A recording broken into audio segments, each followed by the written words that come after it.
The mountain did not care about grief. That was the first thing Maren Hale learned about Coldwater Creek, Montana. Not from anyone who told her directly. The people here were not the kind who told you things directly, but from the way the town itself moved, the way it breathed, the way it pressed forward through each day, with the grim mechanical efficiency of a water wheel that turns whether the water is warm or cold, gentle or violent. The mountain did not care. The wind did not care. The winter, which came here not as a season but as a verdict, did not care at all. And so, neither did Coldwater Creek. She had come here 5 years ago for love. That was the whole of the reason. And she had never been ashamed of it.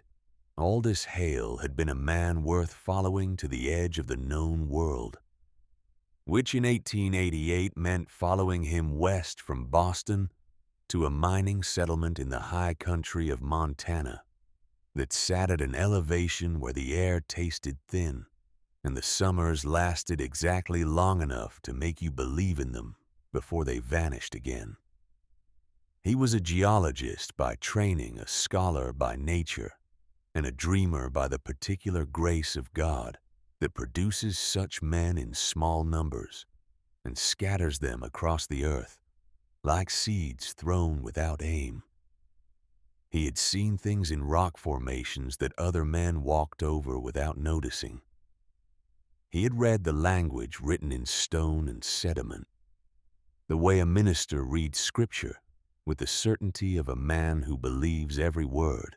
Maren had been a school teacher in Boston, the daughter of a librarian and a civil engineer, which meant she had inherited her mother's love of language and her father's love of structure. And she had found in Aldous a man who contained both.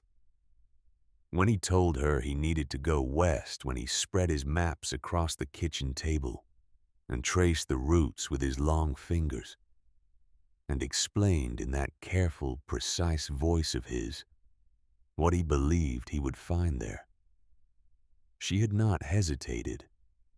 She had looked at the maps, asked 3 intelligent questions, and begun packing. That was 1888. She had not known, standing in their small Boston apartment with her practical hands folding winter clothes into a trunk, that she was packing for the rest of her life. Not the life she would live with Aldous, the life she would live after him. He died in March of 1892.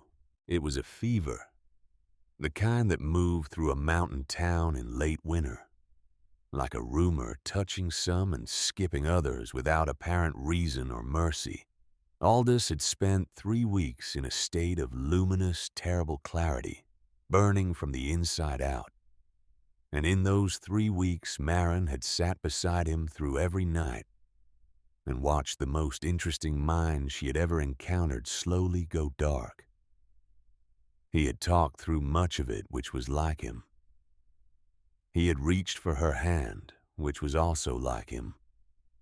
And in the final days, when the fever had burned away everything except what was essential, he had spoken to her about the earth, about the warmth of it, about what lay beneath the cold surface of the world.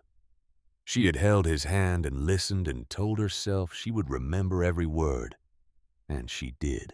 He was buried in the Coldwater Creek Cemetery on a hillside that faced east, which meant the morning light reached him first. That had been her only request, and the men who dug the grave had honored it without comment.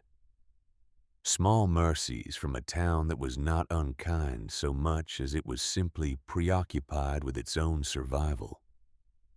In the 18 months that followed, Maren had been preoccupied with the same thing. Coldwater Creek had been a mining town, once silver mostly, with some copper veined through the lower ridges, and had been a good one for a generation. The mine had made fortunes for a few men and livelihoods for many. And in that period, the town had developed the particular confidence of a place that believes its prosperity is structural rather than circumstantial. Then the silver thinned and the copper played out, and the confidence proved to have been circumstantial after all, and the community spent a decade reinventing itself as an agricultural settlement, which was a harder reinvention than it looked, because the land at this elevation was not naturally inclined toward generosity. You could farm it. People did farm it. But you farmed it the way you argue with a very stubborn person with patience and persistence and the expectation of limited returns. Aldous had loved it. He had loved the geological complexity of the place, the way the landscape told a story of immense forces and immense time, if you knew how to read it. He had spent 5 years reading it, hiking ridgelines with his instruments and his notebooks, filling page after page with observations and measurements, and the careful, cumulative record of a man building toward a conclusion he believed was significant. Maren had watched him work and understood the work, even when she could not fully follow the science, because the quality of his attention was itself a thing of beauty. And she had always been drawn to people who paid the right kind of attention to the world. After his death, she had tried to stay useful. She had no income. They had arrived in Coldwater Creek with Aldous' fellowship from a Boston Geological Society, which had been sufficient for 2 people living modestly, and which terminated upon his death with the administrative finality of institutional processes that have no mechanism for grief. She had taken the mending work with Mrs. Holbrook because it was work she could do, and it was work that was offered. And she had taken the room at the back of the tannery because it was the cheapest room available, and cheap was the category she needed. The tannery room was a particular kind of difficult. The smell of the place, the mordant animal smell of hides being processed, had been overwhelming in the first weeks, and then simply present in the way that any persistent sensory experience becomes present, absorbed into the background of awareness without disappearing. The room itself was small and poorly insulated with a single window that faced the stone wall of the adjacent building and let in a quantity of light that seemed to have been specifically calibrated to be insufficient. In the mornings, there was often ice on the inside of her water pail. She had covered the worst gaps in the plank walls with pages torn from a seed catalog, which helped less than she needed it to, but more than nothing, which was the category most things fell into in the autumn of 1893. She had filled the mornings with work and the evenings with Aldous' books. Not all of them. There were 47 field notebooks alone, plus the reference volumes and the correspondence files, and the technical papers he had accumulated over a career of careful scientific attention. She read them in no particular order, following interest rather than system. And what she found in them over 18 months was not simply the record of a geologist's observations, but the portrait of a mind engaged with a specific and particular place. He had loved this valley. The love was in every page, not expressed, because Aldous did not express love in the way that novels describe, but present in the quality of attention, in the patience and precision with which he had recorded everything, in the sheer accumulation of observation. That was itself a form of devotion. She had not been ready to read the geothermal book. She had known it was there, had seen him consulted in the field, had found his marginal annotations throughout it in that compressed, forward-leaning hand of his. But she had set it aside in the early months of her widowhood with the instinct that some things needed to wait for the right moment. She did not know what the right moment would feel like. She only knew it had not yet arrived. October of 1893 arrived like a fist. The summer had been short even by the standards of high country Montana, where summer was always a provisional thing, a temporary arrangement subject to cancellation without notice. The first frost came 3 weeks early. The potato vines in the fields went black overnight. And when the farmers walked out in the early gray morning and saw the damage, the silence that moved through the community was the particular silence of people doing arithmetic that doesn't come out right. Maren did her own arithmetic. She sat in the tannery room and counted what she had. She counted it twice, which did not improve the number. 3 months of winter ahead of her. Money for perhaps 6 weeks. She walked the town with her eyes open, the way Aldous had taught her to walk through landscapes. Aldous had believed that observation was the primary human skill, that most of what people failed at in life they failed at, because they had not looked carefully enough. Maren had absorbed this belief the way she had absorbed most of what Aldous believed, not as instruction, but as transformation, so that it became simply the way she saw. She observed everything. She observed the way the women in the market square watched her. The glances were not malicious, not precisely. They were assessing. They moved over her worn shawl, the hollows of her cheeks, the particular quality of quietness that settles on a person who has stopped expecting things to improve. She saw herself through their eyes, and she understood what they saw. A problem that had not yet been solved. A loose stone in a wall that was otherwise well fitted. In Coldwater Creek, survival was a communal equation. You pulled your weight, or you did not belong. A widow without kin, without trade, without family property, she was an unknown variable, and the community had a limited tolerance for unknowns. She understood this without bitterness. It was simply the arithmetic of a hard place. The community had been shaped by the same forces that shaped the landscape elevation exposure. The long and unforgiving winters, and it had developed the same qualities in response: density, self-sufficiency, a practical conservatism about resources and risk. People were not cruel to her. They were not generous either. They occupied the middle position that people occupy when they have a limited supply of generosity and a long list of competing claims on it. She observed the way the town prepared for winter. The stacking of wood, which in Coldwater Creek was not a casual activity but a kind of ritual. Each cord measured and assessed the positioning against the house wall, calculated to provide both insulation and accessibility. The sealing of windows with additional layers of oilcloth and old newspaper. The movement of livestock into closer quarters. The careful inventory of root cellars, those underground chambers that were the real vaults of a mountain community, where the wealth of the harvest was stored against the lean months ahead.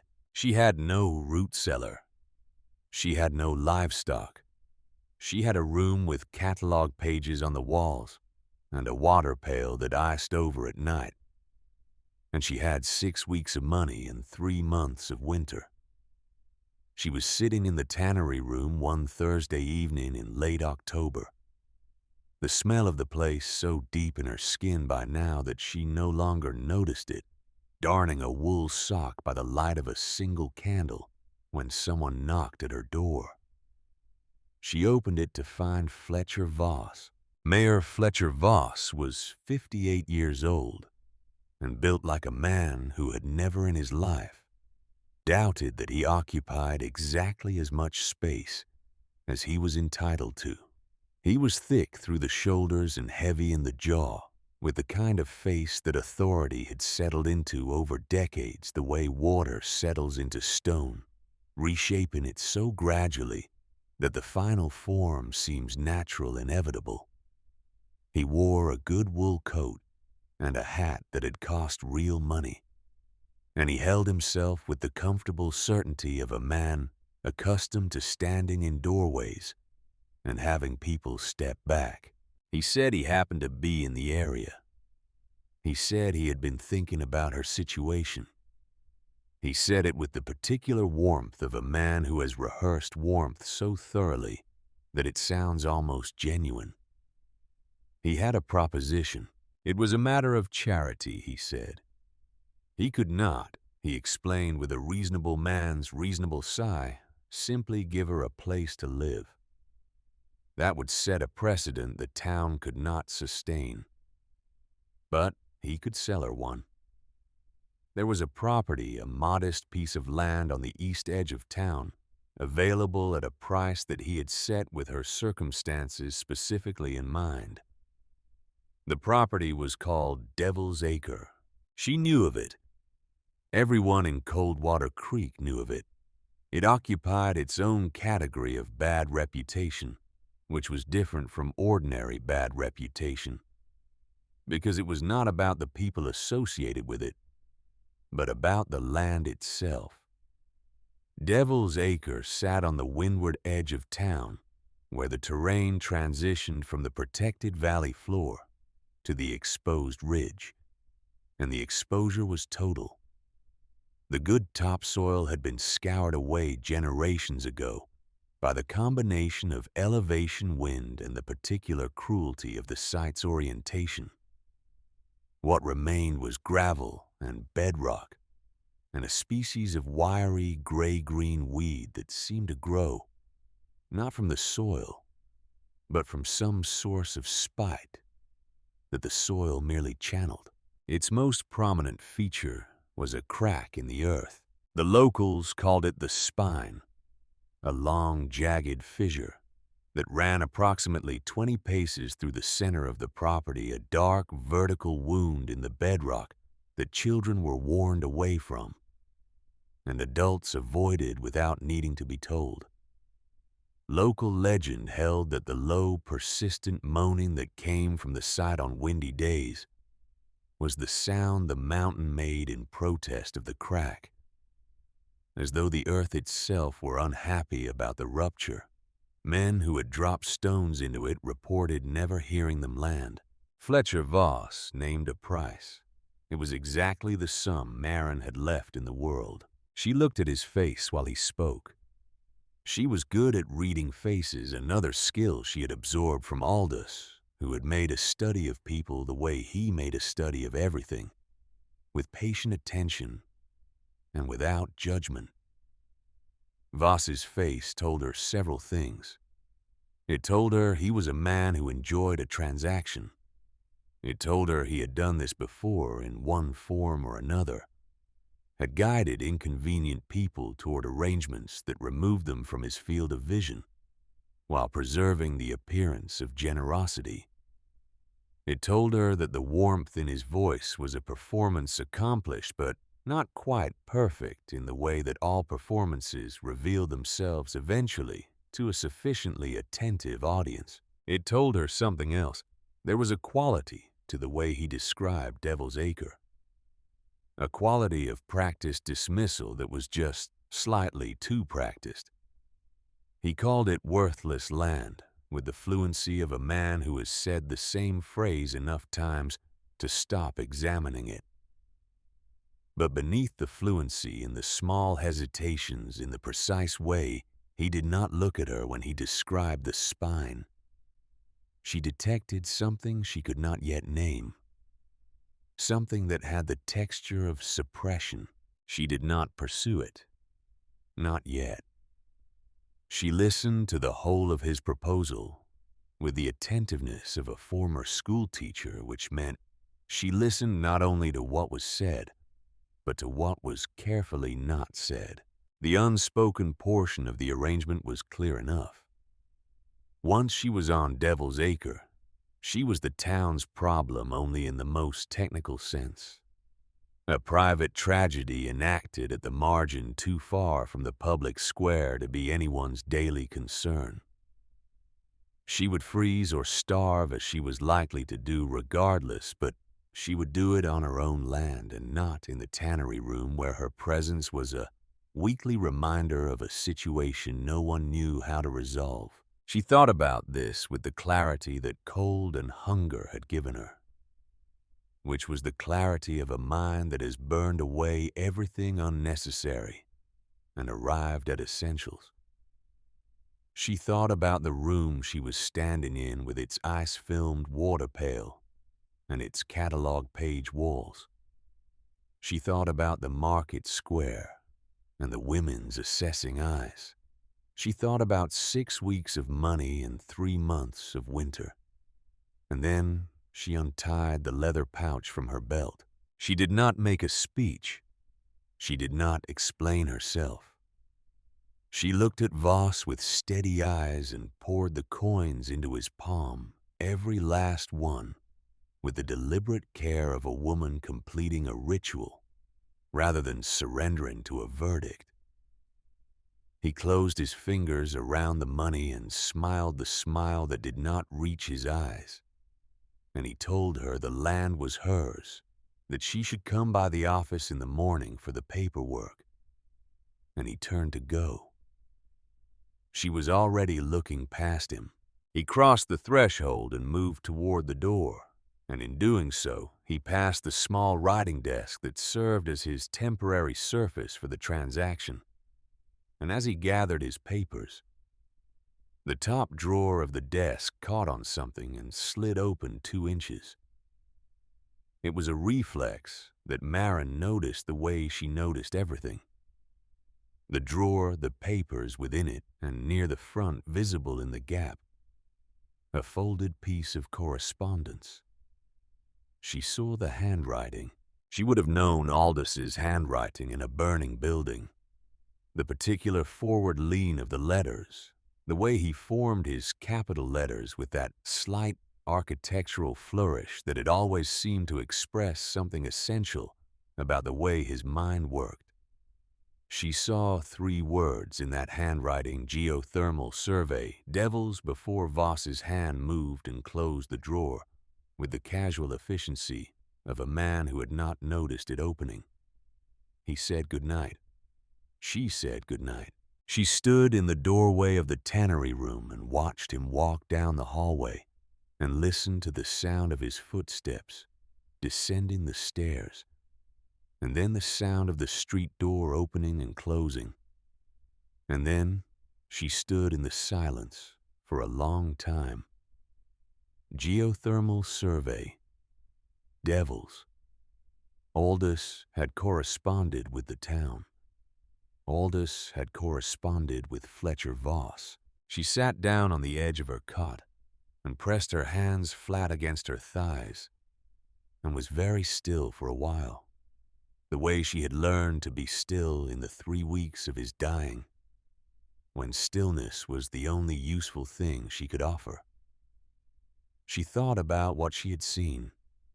She thought about what it meant that Voss had that letter written in Aldous' hand in a desk drawer in the tannery hallway. She thought about what it meant that Voss had called Devil's Acre worthless land while owning a piece of correspondence from a geologist who had apparently thought otherwise. She thought about the spine. She had walked past Devil's Acre only twice. She had not approached the spine because she had no reason to approach it, and considerable reason to stay away. But she had seen it from the road, a dark line in the gray ground, like a scar running through the barren property with the blunt indifference of geography. She thought about what Aldous had said in the last days of his fever, when the illness had burned away everything except what he needed her to know. Trust the earth, Maren. She lay down on the cot without removing her outer clothes because the room was too cold for that. She pulled the threadbare quilt up to her chin, and she stared at the ceiling in the dark. And she made a decision. The kind of decision that does not feel like a decision, so much as a recognition the moment when you finally acknowledge something you have known for a while, but were not yet ready to act on. In the morning, she signed the papers at Voss's office. He was pleasant and businesslike, and he handled the transaction with the brisk efficiency of a man who had been looking forward to crossing something off a list. When she left, she walked to Devil's Acre. She walked the full perimeter of the property, first, which was Aldous' method. He always walked the perimeter before he looked at anything closely. You need to understand the whole before you understand any part of it, he used to say, which was a geologist's way of thinking, but also simply a wise way of thinking. She walked the perimeter of her new land 30 minutes in the October wind, which hit her like something with intentions, and she assessed what she had. What she had was gray gravel, gray sky, gray rock, gray weeds flattening themselves against the ground in an attitude that looked like submission, but was actually stubbornness. The particular stubbornness of organisms that have adapted to surviving in places where survival requires giving up height and pretension, and anything that catches wind. The land sloped slightly toward the east, which was the windward side, and the full force of the mountain weather came across it without any obstruction. There were no trees, no natural windbreaks, nothing that would have indicated to a reasonable person that this was a place meant for human habitation. And then she walked to the spine. She approached it carefully, as she would approach any unknown thing with attention and without rushing. It was longer than she had estimated from the road, the full 20 paces, perhaps more. A crack that varied in width from narrow enough to miss in poor light to wide enough to lose a boot in. The stone at its edges was dark with age and weather, and the sound that came from it was exactly what the legends described. A low, resonant moan that seemed to come from somewhere too deep to be explained by the wind passing over the opening. Though the wind certainly contributed to it, she stood at the edge and felt the air. The wind across the property was a blade. It cut through her wool coat as though the coat were suggestions rather than insulation. But at the lip of the spine, at the precise edge, where the earth cracked open and descended into whatever depth the darkness concealed there, was a difference. She felt it first on her face, a quality of air that was not warm exactly, but was less than cold. A differentiation. The difference between a block of ice and a cup of water that had been sitting in a room. She crouched down and held her raw hand over the opening. The air that rose from the spine was unmistakable. It was not the temperature of the mountain wind. It was not the temperature of the October afternoon. It was something in between, something that came from a depth that the seasons could not reach, that the winter could not penetrate, that drew its temperature not from the sun or the sky, but from the slow, vast, patient heat at the center of the earth. She picked up a dry brown leaf that had somehow made its way to this barren place, carried by the wind from the trees in the valley below, and she dropped it into the crack. It did not fall. It dipped, caught the rising current, and hung suspended in the air above the opening for several seconds, trembling slightly, dancing with the delicate uncertainty of something that cannot decide between two forces. Then a surface gust caught it and sent it tumbling across the gravel. But in those suspended seconds, Maren did not breathe. She had seen something. She stood up and looked out across the gray expanse of Devil's Acre. And she looked at the sky above it, and she thought about heat.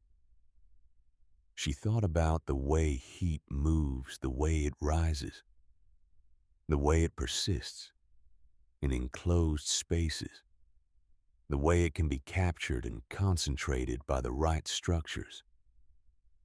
She thought about Aldous' voice, that careful, precise voice that she still heard in certain moments, not as grief, not anymore, but as a resource explaining to her the principles of geothermal activity in the way he explained everything with patience and precision, and an underlying excitement that he kept controlled because he was a scientist, and scientists keep their excitement controlled.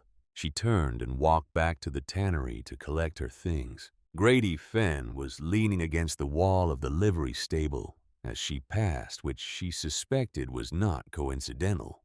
Grady was the town's blacksmith, a large, quiet man in his mid-40s with hands that looked like they had been designed by an engineer, and the kind of face that communicated information only when Grady specifically intended it to, which was not often. He had a reputation in Coldwater Creek for being the most mechanically competent man in the valley, which was a reputation earned through 45 years of consistent, unglamorous excellence at his trade. He was not warm. He was not cold. He was precise and honest in the way that the tools he made were precise and honest. He would tell you what something was, and he would not tell you what it wasn't. He had seen her at Devil's Acre. She was sure of it. He had the look of a man who had been watching. He pushed off the wall and fell into step beside her with an ease that suggested this was a decision he had made, but was not certain about. "Mrs. Hale," he said.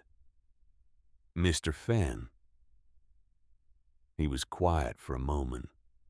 They walked the same direction without this being a settled thing. "I heard Voss sold you the Devil's Acre," he said. "He did. You know what that land is." "I know what people say it is." He considered this. "What people say it is," he said, "is what it is. There's nothing there, Mrs. Hale. The soil's gone. Wind took it decades ago. Nothing will grow on bedrock and gravel. What do you know about the spine?" she said. He glanced at her. It was a brief glance, but she caught the quality of it. The particular attention of a man who has been asked a question he was not expecting and is deciding how to answer. "It's a crack in the ground," he said. "Deep one. Kids used to dare each other to go near it, before the parents put a stop to that. Have you ever stood at the edge of it?" "Once, when I was new to the area, 15 years ago." "What did you notice?" He was quiet for long enough that she thought he might not answer. "The air was odd," he said finally. "Rising. It was cold enough that day to freeze spit, and the air coming out of that crack was—" He stopped. "Different," he said. "Yes," Marin said. "It is." He stopped walking. She stopped with him. They stood on the packed dirt of the main road, the October wind pushing at them from the north, and he looked at her with the expression of a man who is trying to determine whether what he is hearing is intelligence or desperation, and is finding the distinction difficult. "What are you planning?" he said. She told him. Not everything, not the letter in Voss's drawer, not the full scope of what she suspected, but the essential thing, the geothermal current. The idea of building into the earth rather than against it. A structure half buried capturing the earth's steady temperature using the spine as a natural source of warmth. A place where things could grow. She watched his face while she spoke, It was the face of a craftsman listening to a proposal which was different from the face of a skeptic listening to an argument. He was not dismissing her. He was assessing. "You'd need to excavate," he said. "Hard ground. Very hard. You'd need the right tools. You'd need glass for any kind of roof that lets light in. You'd need timber that won't rot in the moisture the growing would produce." He paused. "You'd need more than you have." "I have what I have," she said, "which is nothing. Which is the land and the knowledge and enough time before the real cold comes. If I start now." He looked at her for another moment. Then he looked at the ground. He pressed his boot against the dirt in a gesture that seemed to be addressing the earth itself, rather than any person present. "Mrs. Hale," he said, "that crack in the ground has been there since before this town existed. If there was something useful about it, someone would have found it by now." "Someone did," she said, and she walked away. She packed her belongings into the 2 chests. She owned books, clothes, the threadbare quilt that had been on their bed in Boston, the collection of Aldous' field notebooks and specimen cases, and she arranged for the handyman's son to carry them out to Devil's Acre on his cart for 50 cents, that she borrowed against future mending work. She set up her tent, a length of oilcloth stretched over a frame she built from salvaged lumber, staked against the most protected corner of the property, where a low rock outcropping blocked the worst of the north wind. It was not shelter. It was proximity to shelter. But it was on her land, and that mattered. That evening, with her candle lit against the October dark, and the wind doing everything it could think of to remind her of her situation, she opened Aldous' books. She went to the one she wanted by feel the old volume on geothermal phenomena that he had carried in his field case for 20 years, its cover worn smooth by the passage of those years, its spine cracked in 3 places from repeated consultation. She knew the book the way she knew his handwriting.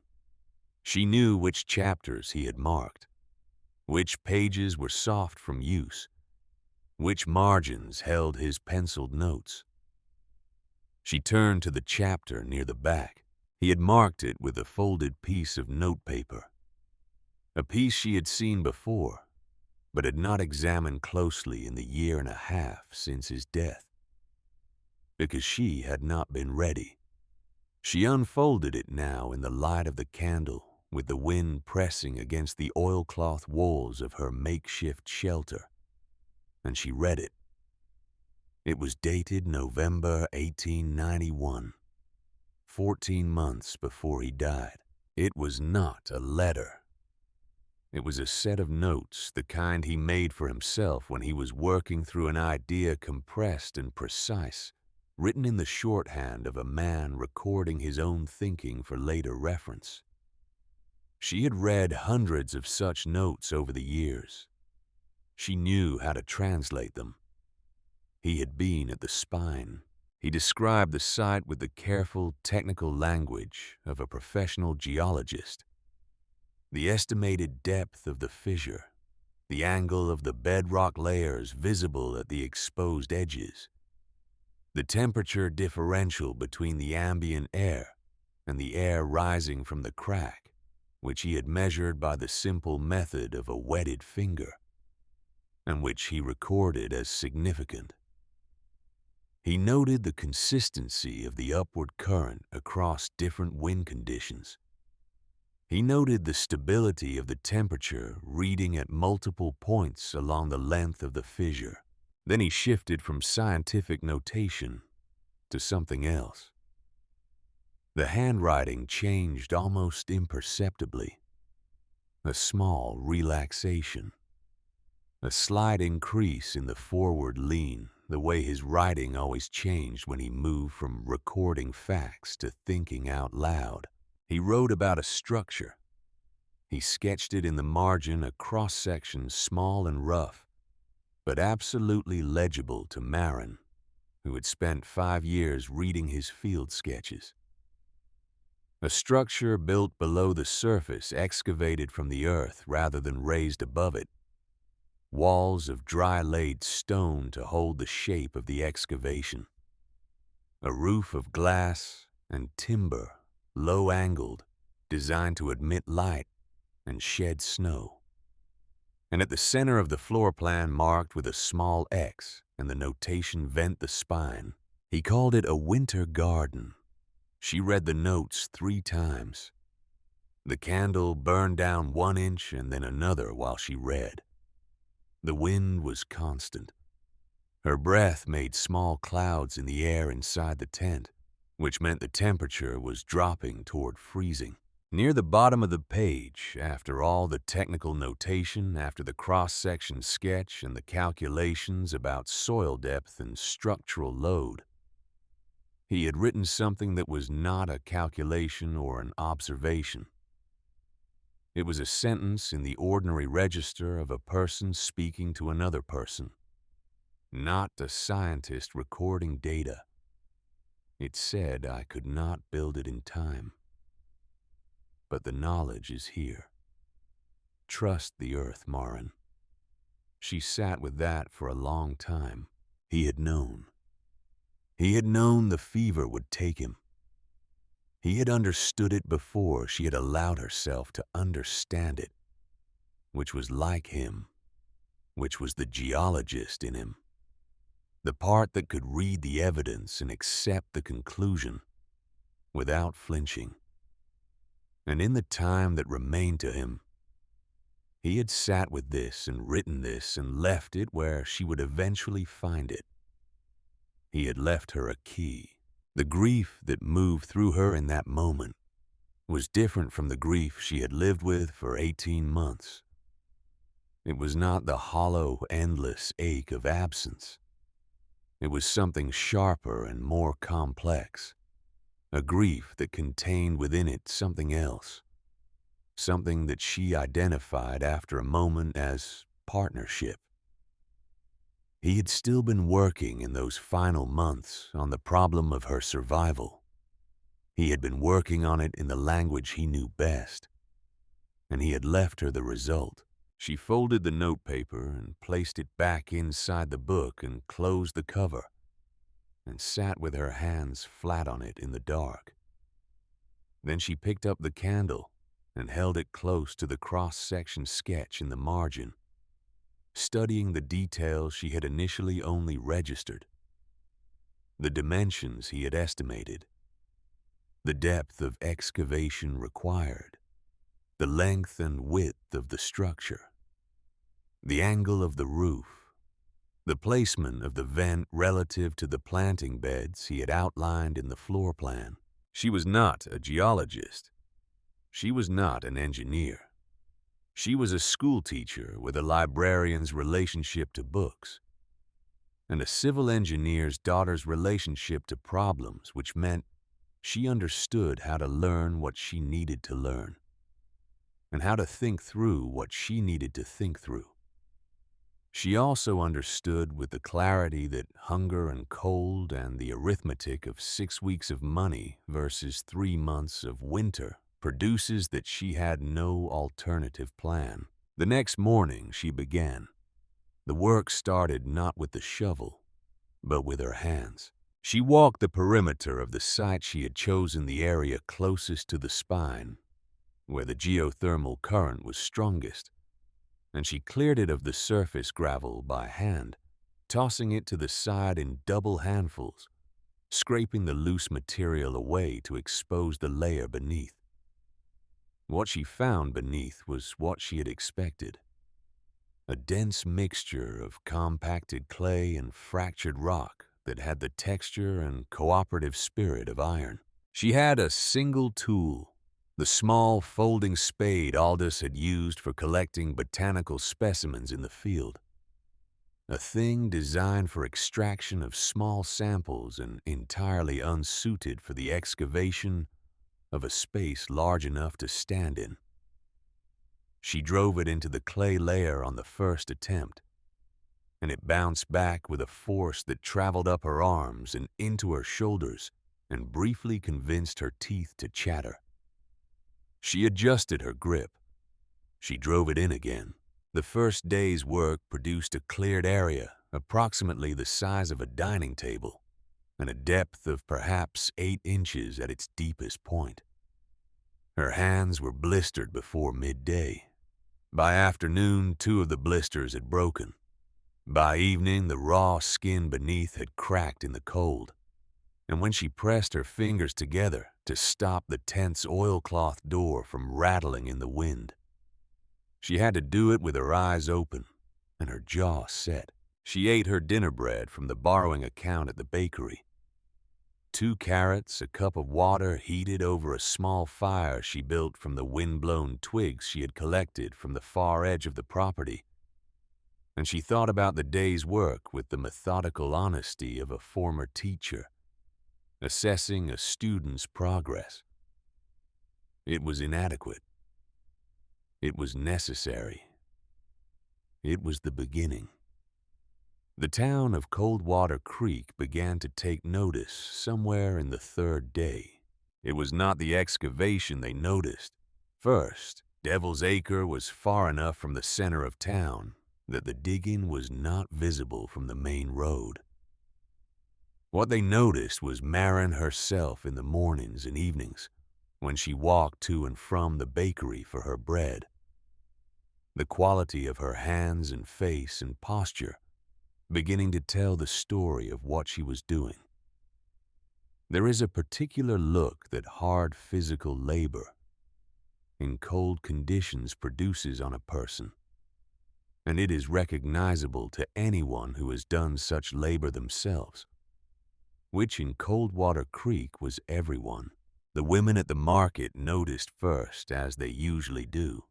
The conversation began as concern, genuine if limited concern of the kind that expresses itself in the shaking of heads and the lowering of voices. The widow had lost her senses. The grief had taken her to a strange place. Someone ought to speak to her. Then the word got out about what she was doing on Devil's Acre, and concern became something else. It was Grady Fenn who gave it the name without intending to. He was talking at the livery one evening, talking for Grady, meaning using 8 words where another man would use 30. And someone asked him if he'd seen what the widow Hale was doing out on the acre. He said yes, he'd seen it. Someone asked him what she was building. He paused for a moment and said she was digging. Someone asked what she was digging. He looked at them with the expression of a man deciding how much the question deserves. A mole hole, he said, and went back to his drink. The Mole Woman. The name spread through Coldwater Creek, the way names spread in small places quickly, completely, and with a fidelity to the original phrasing that suggested people recognized something essential in it.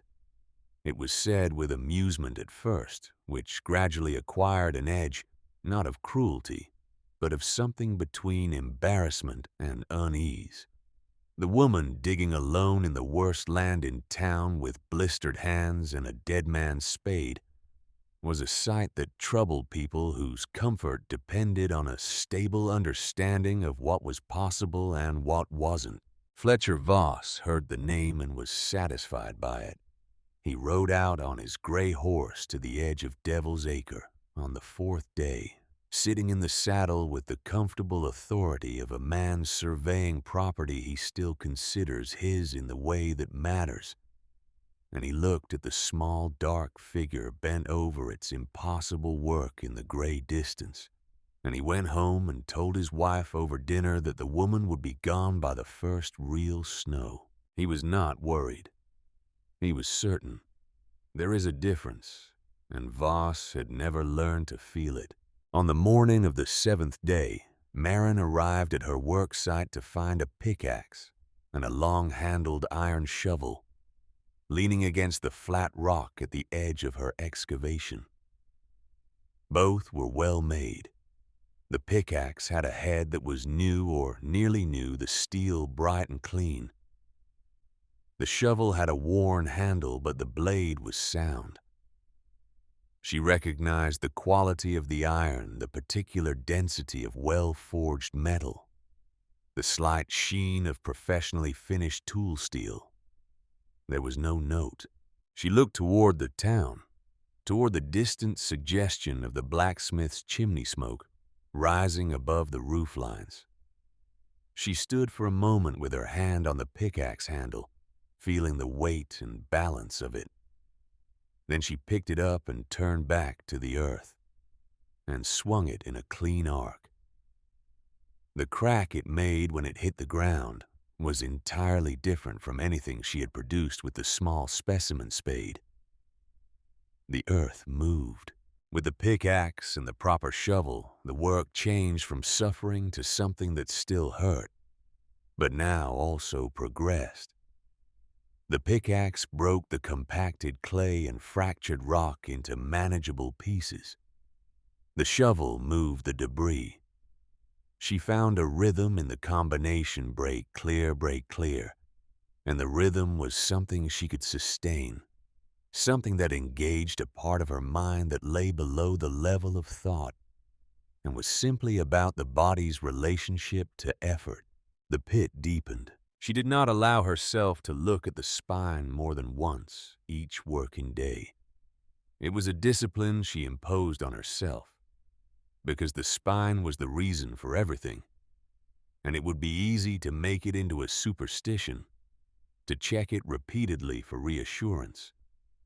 Once a day she walked to its edge and held her hand over the opening and felt the rising air, the mild, patient, steady breath of the earth, and she confirmed that it was still there, and then she went back to digging. It was always there. She sorted the rocks she excavated with methodical care. Flat stones in one pile, round stones in another, sharp-edged fragments in a third. This puzzled the few people who walked close enough to observe the work directly. Why sort rocks? What did it matter from a pile of debris which shape the debris took? It mattered because the flat stones would be wall material. The round stones would be foundation drainage. The sharp fragments would be fill. Every stone she moved was going to be used again, and the only way to use them again efficiently was to know where they were. This was the civil engineer's daughter at work, the part of her that thought in structures, in the relationship between material and function, in the difference between waste and resource. The pit deepened. The sorted stone piles grew. October became November, and November arrived in Coldwater Creek with the intent of establishing itself permanently. It was in the second week of November that she began to lay the walls. The dry stone walling technique was something she had read about in one of Aldous' books on traditional building methods, a Scottish volume translated into English that described the construction of structures that had lasted centuries on exposed Scottish hillsides in weather that made Coldwater Creek look moderate. The principle was elegant in its simplicity. Stones placed without mortar fitting together by weight and friction, and the careful selection of each stone for its specific position. No two stones in a dry stone wall are interchangeable. Each one is chosen for what it can do in the place it occupies. She had to rebuild certain sections 3 times before they were right. The first attempts failed not catastrophically, but quietly. A wall that looked sound would have a hidden instability that revealed itself only when she placed the next course of stones and felt the structure shift. She learned to feel for the settling, to recognize the particular vibration of a well-placed stone, versus a stone that was only pretending to be well placed. Aldous had been good at recognizing that distinction in people. She allowed herself to think of him in the mornings before the work began, while she was eating her bread and looking at the sky over the mountains. In the evenings by the candle, she allowed herself to read a page or two of his field notebooks. Not the technical ones, but the personal journals he had kept alongside them, in which the scientist occasionally stepped back and the human being wrote about what he was thinking and feeling and hoping. She did not read these to grieve. She read them to remember the quality of his thinking, to keep it available to her as a resource. He had written in the fall of 1891, around the time of the spine observations. There are times when I am certain that this land contains something that has been overlooked by everyone who has looked at it, because everyone who has looked at it has been looking for what they expected to find. They find the gravel and the wind and the cold, and they stop looking because that is what a place like this is supposed to contain. But a geologist is trained to look past the surface. And what I believe I have found past the surface of this valley, if I can bring the evidence to a point where it is unignorable, may change everything. He had been right. He had been right, and he had not had enough time. She was going to give him the time. On the last Sunday of November, she was working in the pit, which was now deep enough that only her head and shoulders were visible above the surface, when she stood at the lowest point, when she became aware of someone watching her. She had developed a sensitivity to this, not unpleasantly the way you develop sensitivity to any repeated experience. She finished the stone she was placing before she looked up. Grady Fenn was standing 20 feet from the edge of the pit. His arms crossed over his chest, his face doing nothing in particular. He had his blacksmith's apron off, which meant this was not a quick stop on the way to somewhere else. He had come specifically. He looked at the walls she had built, the coarse-fitted stone walls rising from the pit floor, the careful geometry of the structure she was assembling, and she could see the craftsman's eye in him processing what he was looking at. She went back to work. After a moment, she heard his boots on the gravel moving toward the edge of the pit. She heard him crouch down, which for a man his size was a deliberate act. She heard the quiet sound of him examining the stonework. "The corner joint is wrong," he said without preamble. "You've got the capstone sitting on 2 vertical joins. It'll shift under load." She looked at the corner in question. He was right. She had known there was something off about it, and had not yet identified what. "How would you fix it?" she said. "Not a question exactly, more of an opening. Diagonal binder at that course," he said. "Stone running across the joints so it ties both walls together. You've got one in that pile over there that would work." He stood up. "That brace on your roof frame is going to need a steeper angle to shed the snow load you're going to get up here. You're not in the valley. The wind will pack the drifts." "I know," she said. "I'm working on the calculations." He was quiet for a moment.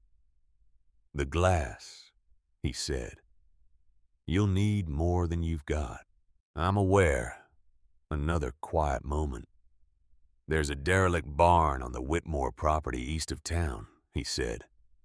"Family left it when the mine closed. There's glass in the loft, old window panes cracked and partial but usable. Nobody's claimed it. Nobody's going to." She stopped working and looked up at him. His face was still doing nothing in particular. He met her eyes for a moment, then looked at the spine 20 feet away. "The air coming out of that crack," he said. "It's the same now as in October." "Consistent," she said. I check it every day. It doesn't change with the weather." He nodded slowly, the nod of a man who is updating a calculation. He was quiet for another moment, and she thought he was finished. But he was not quite finished. "The door," he said. "When you build it to open inward." He looked at the low earthen bank where the entrance would eventually be. "A door that opens outward will be sealed shut by the first serious drift. You push against compacted snow and the door doesn't move. Build it inward and the snow stays outside and the problem stays manageable." He paused. Straightforward thing, but people forget it. "Inward," she said. "Yes." He did not offer more. He turned and walked back toward town, and she watched him go, and then she went and looked at the corner joint he had identified and saw exactly what he meant, and found the stone in the pile that would serve as a diagonal binder, and placed it, and felt the structure settle into a solidity it had not quite had before. She permitted herself one moment of something that was not quite gratitude and not quite victory, but contained elements of both. Then she went back to work. The November sky pressed down on Devil's Acre with the specific grayness of high country Montana in the weeks before winter commits to itself entirely that ambiguous period when the cold is serious but not yet final, when the weather is deciding. Maren worked in it without reference to its mood. The way Aldous had told her, true fieldwork was done. The conditions are the conditions, and the work is the work, and the two exist in parallel rather than in conversation. She was building the frame for the roof when the first snow came. Not the storm, not yet, but the preliminary snow, the advance notice. It came in the late afternoon, fine and dry, driven horizontal by the wind. She kept working until the light was gone, and she could no longer see her hands clearly. And then she went back to the tent and lit the candle, and sat with the blanket around her shoulders and ate her bread, and looked at Aldous' cross-section sketch in the margin of the geothermal book. The frame was built. The walls were built. She needed glass. She needed glass, and she needed seedlings, or seeds which she had been collecting since October. With the kind of quiet, consistent attention that does not look like urgency but is. She had seeds in 3 small envelopes tucked inside the cover of Aldous' journal Winter Greens from the baker's wife's kitchen garden, given freely when Maren asked about their origin, and whether they were the kind that could be grown indoors. Carrot seeds from the general store, and 1 small paper packet slightly water-damaged that she had found in the pocket of Aldous' field coat when she sorted through his belongings. A packet of tomato seeds from a seed company in Ohio, labeled in his handwriting, with a notation about growing conditions that had seemed optimistic even for Aldous, and now seemed like a message. She needed the glass. She made 3 trips to the Whitmore barn over the following week, each one early in the morning before the town was fully awake, each one returning with her arms full of old window glass wrapped carefully in burlap.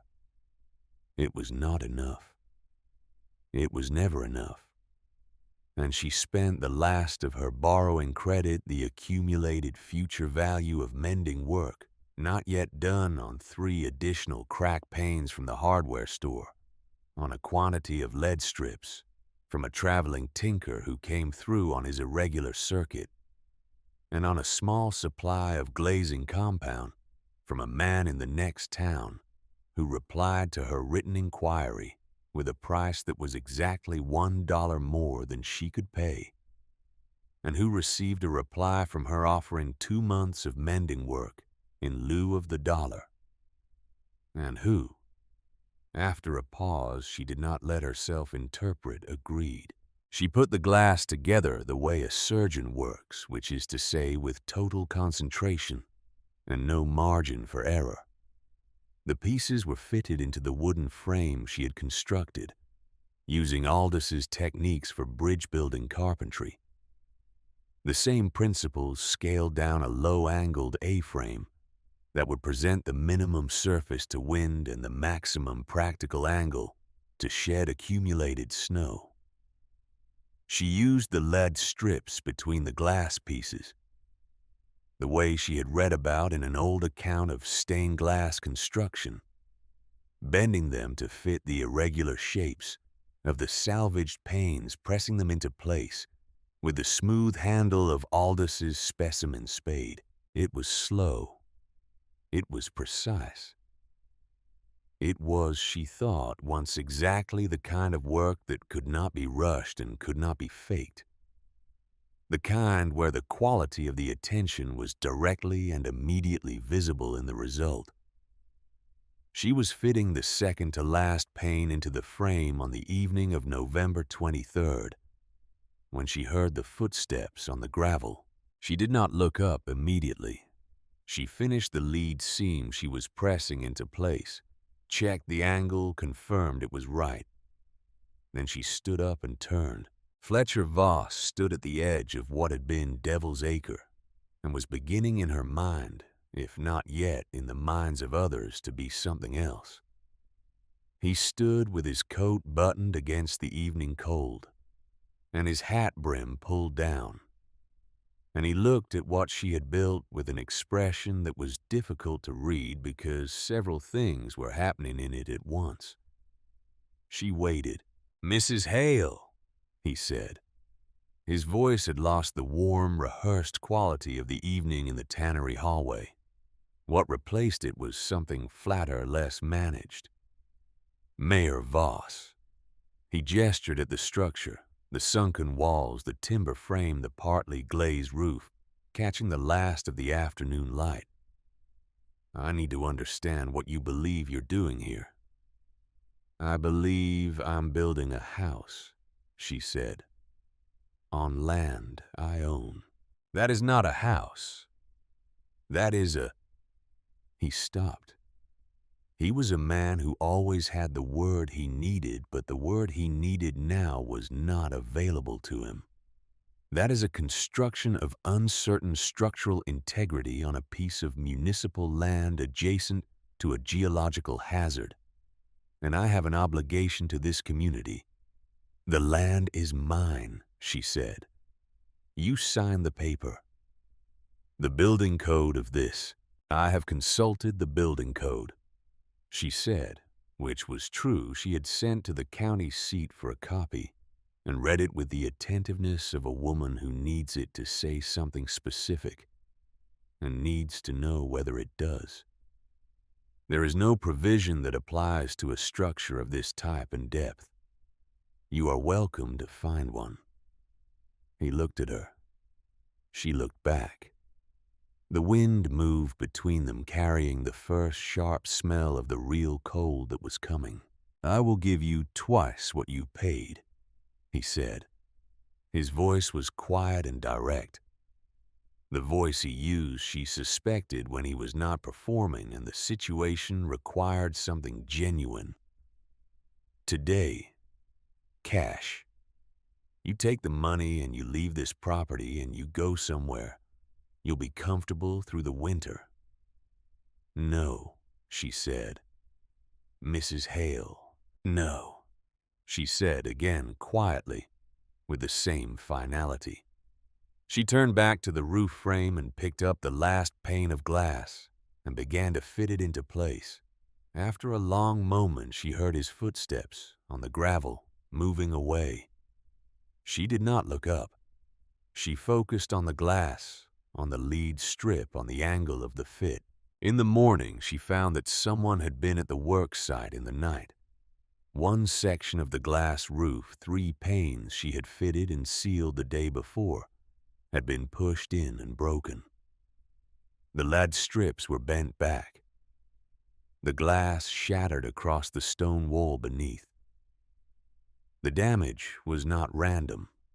It was specific. Someone had pushed at that section with force and intent. She stood and looked at it for a while with the cold morning air pressing against her face and the gray sky pressing down from above.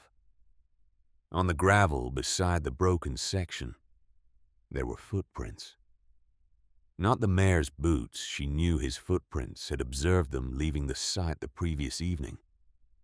These were smaller, younger.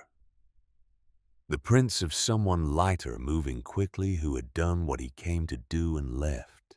Owen Voss was 19 years old. He worked at the livery. She had seen him twice, a dark-haired young man with his father's jaw and none of his father's ease in his own skin. She did not allow herself to stand still for long. She crouched down and began to sort through the broken glass, salvaging the pieces that were large enough to be useful. She sorted them by size, the way she had sorted the stones. Nothing without potential purpose. Nothing discarded before its possibilities were examined. She had the section rebuilt by midday. She had fitted it more carefully than the original, reinforcing the frame joints with an additional timber brace that Grady had suggested in passing 2 days ago. The repaired section was stronger than what had been broken. She did not know that Grady had arrived at the site shortly after dawn, before she was there, and had stood looking at the damage with an expression that no one was present to observe, and had looked at the footprints in the gravel, and had left before she arrived. She did not know this because she had not been there, and he did not tell her. But at some point that afternoon, when the repair was finished, and she had stepped back to assess it, she became aware that the quality of the air around her had changed. She turned and found Grady Fenn standing inside the perimeter of the site for the first time. Not near the edge, not at a distance with crossed arms. Inside, standing in the space she had built. He was looking at the repaired section of the roof. He looked at the brace she had added, the double lap joint at the critical angle, and he looked at the new lead work on the glass tighter than before, and he nodded once, the smallest possible nod. Then he walked to the wall section that needed a final course of capstones and picked up a flat stone from the sorted pile and placed it on the course, fitting it against the adjacent stone with the automatic precision of a man whose hands know what they are doing without needing to consult his mind about it. He did not explain himself. She did not ask. They worked the rest of that afternoon side by side in near silence. And when the light was gone and the temperature was dropping, he gathered his tools and walked to the edge of the site and stopped. "The roof will hold," he said. He was looking at the completed structure. "Yes," she said. "What you've put in the floor." He was looking at the dark soil she had spread across the excavated base, the rich earth from the deep level of her digging that had not seen sun in 1,000 years. "That will grow something." "I believe so." He was quiet for a moment. "The crack," he said. "The spine. The air coming from it, you're counting on that to keep the temperature above freezing." "Yes." He pressed his boot against the edge of the iron grate she had placed over the spine's opening, a discarded piece from his own forge yard that she had found near the road and dragged to the site. Substantial iron. It covered the opening while allowing the air to rise freely. He looked at it for a long time. "If you're wrong about the temperature," he said, "if it drops, the plants die. Everything freezes." "Yes," she said, "if I'm wrong." He looked at her then directly with the craftsman's gaze that was not warm, but was honest, and was in its honesty the clearest form of respect she had received from anyone in Coldwater Creek since Aldous died. "You better plant soon," he said, "before the real cold comes." He walked back toward town. Maren Hale stood alone on her land as the evening settled over it, over the sunken room she had built from nothing over the spine, with its steady, patient breath over the dark soil that had never grown anything, and was about to be asked to grow everything. She stood and looked at the low, ugly structure, the half-buried walls, the mismatched glass roof catching the last, thin suggestion of light, and she thought it was possibly the most beautiful thing she had ever built, which was also the only thing she had ever built. And that seemed right. She went inside. She opened the 3 seed envelopes in the water-damaged packet, and she planted everything she had. Then she closed the heavy door behind her, the door that opened inward, as Grady had advised, and listened to the wind which was picking up from the north with a new quality to it, a new depth and seriousness. She pressed her ear against the door and listened. She had never been afraid of what she could not yet see. She had learned that from Aldous, who had spent his life reading the evidence of things that lay beneath the surface. The surface tells you what it wants you to know, he used to say. The real information is underground. Outside the sky over Coldwater Creek was the color of iron. The winter was coming. She had just put something in the ground to meet it. The first week inside was the hardest, not because of the cold. The cold outside was doing what cold does in high Montana in late November, which is everything it can think of, and what Maren had built was holding against it with a solidity that surprised even her.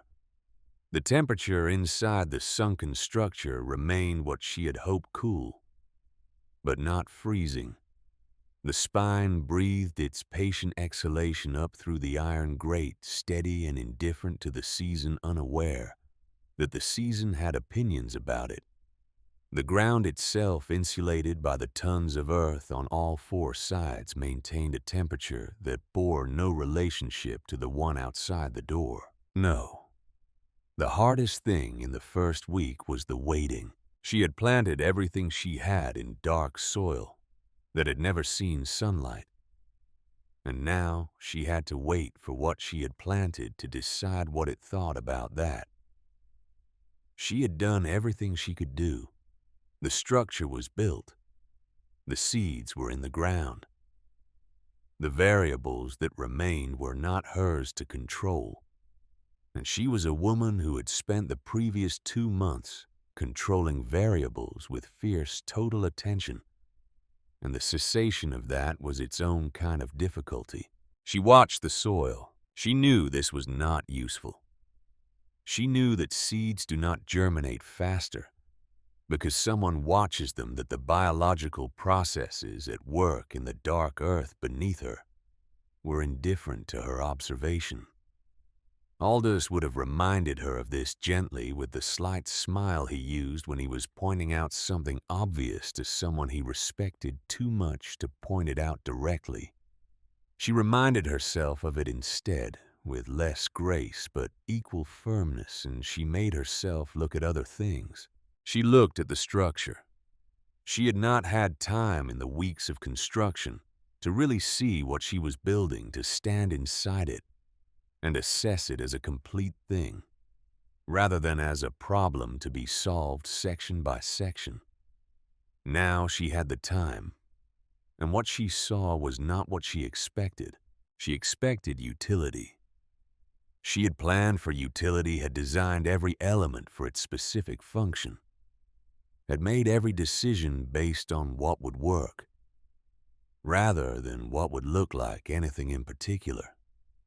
But standing in the finished space with the pale winter light filtering down through the patchwork glass ceiling, each pane a different age and clarity and tint, the whole assembly creating a diffused, complex illumination, that was nothing like the flat light of outdoors. She found something she had not designed. She found a kind of beauty. It was the beauty of the right relationship between things. The curved stone walls fitted stone by stone with a patience that had sometimes astonished her when she remembered she was the one exercising it. The timber frame of the roof, the joints she had remade twice until they were right. The angle of the rafters calibrated to the specific load requirements of this specific site. The iron grate over the spine which Grady had brought from his forge yard, but which looked in its placement at the center of the floor, as though it had been designed for this exact location by someone who had known the space for years. The dark soil of the planting beds, rich and unlit, patient with its own process. The space was 12 feet wide and 22 feet long, and 7 feet deep at its center dimensions that Aldous had sketched, and she had realized. And it held the air within it, the way a cupped hand holds water with containment and care. She could stand upright. She could move. She could breathe air that did not cut.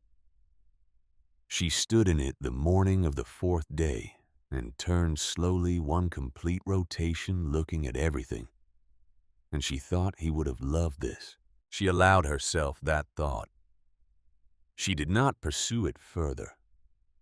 On the 5th day, she found the first green. She almost missed it.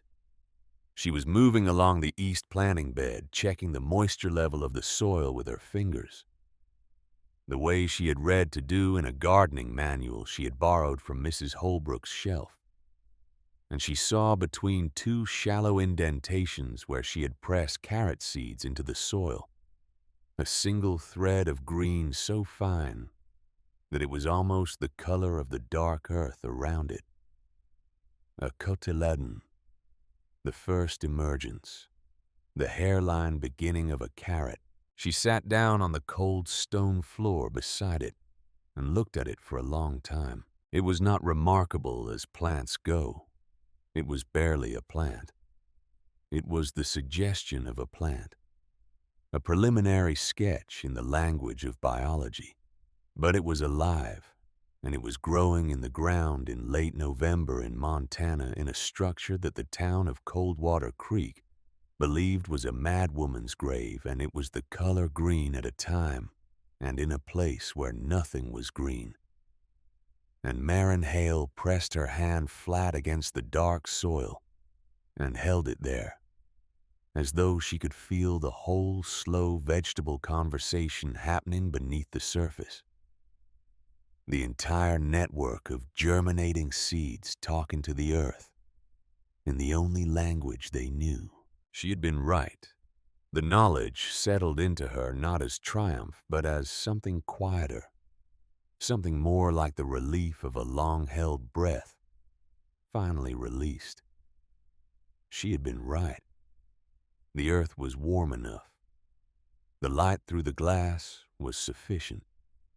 The structure she had built from salvaged material, and her husband's field notes, and the school teacher's determination to learn whatever she needed to learn, was doing what she had designed it to do. She pressed her forehead against the cold stone wall and was still for a moment. Then she got up and went back to work. The internal work of the winter garden was different from the construction work that had preceded it, but it was not less demanding.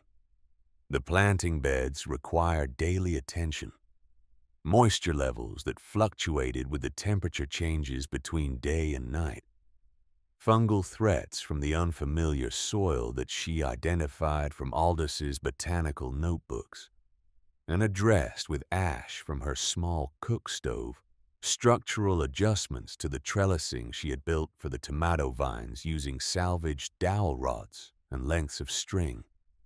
She kept a daily log in the back pages of a composition book she had brought from Boston, recording temperatures, moisture readings, growth measurements and observations in a handwriting that was becoming. She noticed more compressed with time. The handwriting of a person with a great deal to record and limited space to record it. Aldous had kept the same kind of logs. She had found 47 of them in his field cases. She slept 6 hours. She worked the remaining 18. She ate sparingly from the store she had accumulated dried beans rice, a quantity of hard biscuit, salt pork from the last of her borrowing credit augmented after the second week. By the first harvests from the fast-growing greens, small leaves of winter lettuce tender and sweet, in a way that fresh greens in winter have no right to be, that she ate standing in the planting bed, in the gray morning light, like a person taking communion. Outside December arrived. She knew this because she kept a calendar marked each day with a small cross in the composition book. She did not know it from direct experience because she did not go outside any more than was necessary, and what was necessary was very little. She had stored enough water to last 2 weeks. She had enough fuel for the small cook stove for 3. She had her food stores, and she had the growing beds, and she had the spine's reliable warmth, and she had Aldous' books. She realized one evening with a clarity that surprised her, more comfortable than she had been at any point since his death. Not comfortable in the sense of ease. The stone floor was hard, the temperature cool, the light in the evenings dependent on 2 candles she rationed carefully, but comfortable in the sense of rightness of being in the place where her efforts and her knowledge and her nature were all pointed in the same direction, toward the same purpose in a project that was real and consequential, and entirely her own. She had not felt that since Boston. Grady Fenn visited every 4 or 5 days. He came without ceremony, a knock on the heavy door, 2 knocks, the same pattern each time. She would lift the bar, and he would come in with the cold still on him, his shoulders carrying the particular tension of a man who has spent time in serious weather, and he would stand inside the door for a moment while his eyes adjusted to the interior light, and the transition would cross his face, the slight shift in his expression as the warmth and the green and the smell of living soil reached him. He never commented on it directly. He would walk the perimeter of the planting beds and look at what was growing with the focused attention of a man for whom professional respect is a native language. He would identify a structural element that needed reinforcement or a drainage adjustment that would improve moisture distribution, and he would either fix it then and there or describe precisely how she should fix it. And then he would sit for a moment on the overturned crate she kept for this purpose and drink the cup of water or weak tea she offered. He brought things, not gifts. Grady Fenn did not appear to conceptualize charity in those terms. He brought useful things that he had happened to have, and that were no particular use to him. A length of copper pipe that improved the drainage from the east bed. A small quantity of powdered sulfur useful for the fungal issue she had mentioned in passing that he produced from his coat pocket without comment. 3 sheets of thin tin that she could use to extend the thermal mass of the south wall. He brought information. This, she suspected, was the primary purpose of his visits.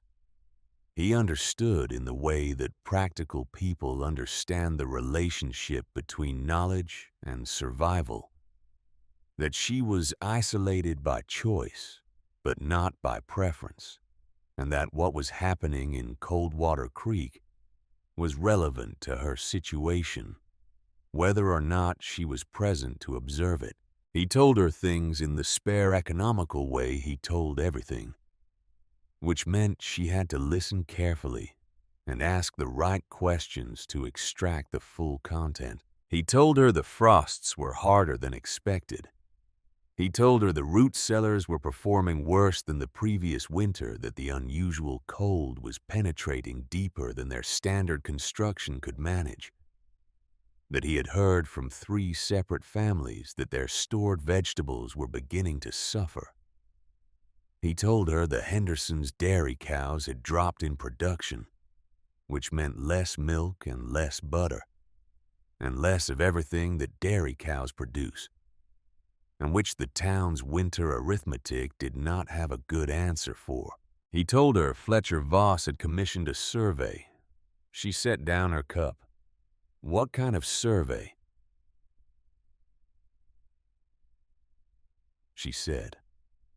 A land survey. Grady said. He was looking at the tomato vines which had climbed 18 inches up the trellis in the 3 weeks since she planted them, a speed that seemed to genuinely puzzle him at the level of basic physics. County surveyor came through last week. Spent 2 days in the area between the main road and the ridge. In the area that includes Devil's Acre. In the general area. She thought about this. She thought about the letter in the desk drawer, Aldous' letter to the town, proposing a geothermal survey of Devil's Acre. She thought about the particular way Voss had not looked at her when he described the spine as a simple geological feature with no notable properties. He thinks there's something here, she said. Not a question. Grady looked at her. The county surveyor asked the livery hand a lot of questions about the nature of the soil at the edge of your property, he said. Specifically about the area near the fissure. He's been watching, she said. Since I started digging deep, he saw the soil layers I was exposing.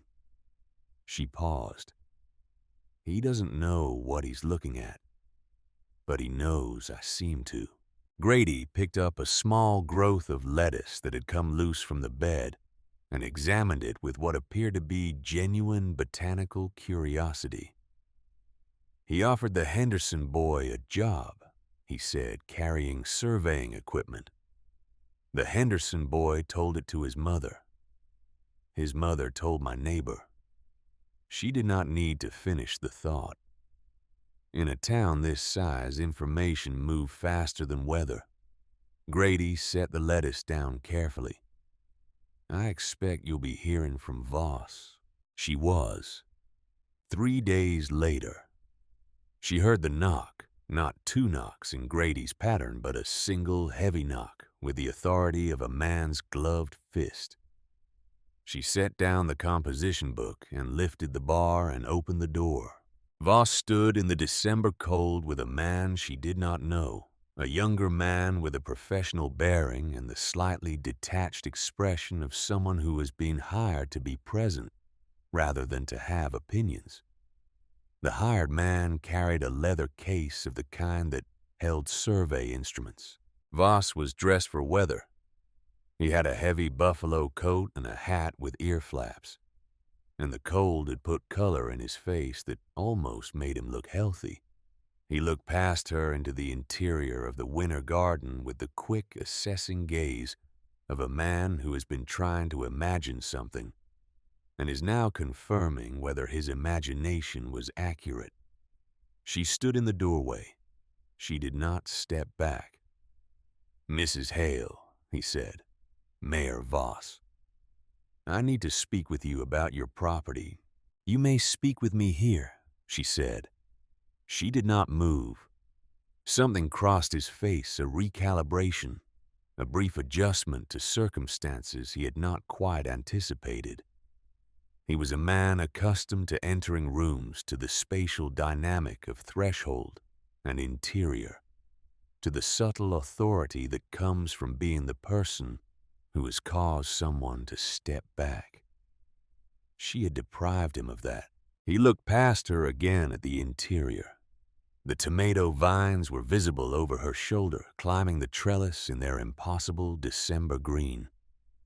I want to make a formal offer, he said, for the purchase of this property. A legal and binding offer made in good faith at a fair market price that reflects— No, she said. He paused.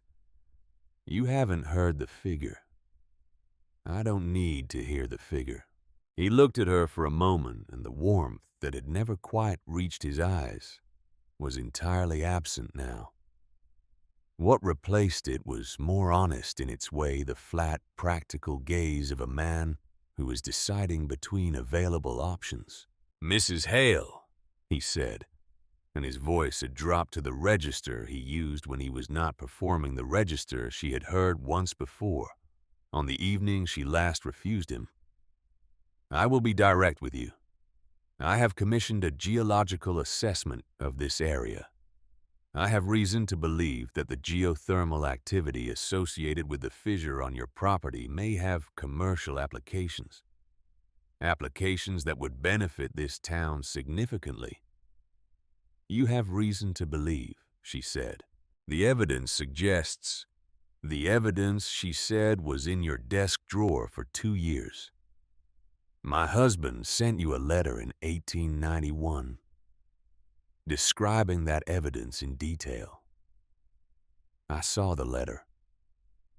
The silence that followed this was the most complete silence she had experienced in a conversation with another person. Voss did not move. The hired man looked at his instrument case.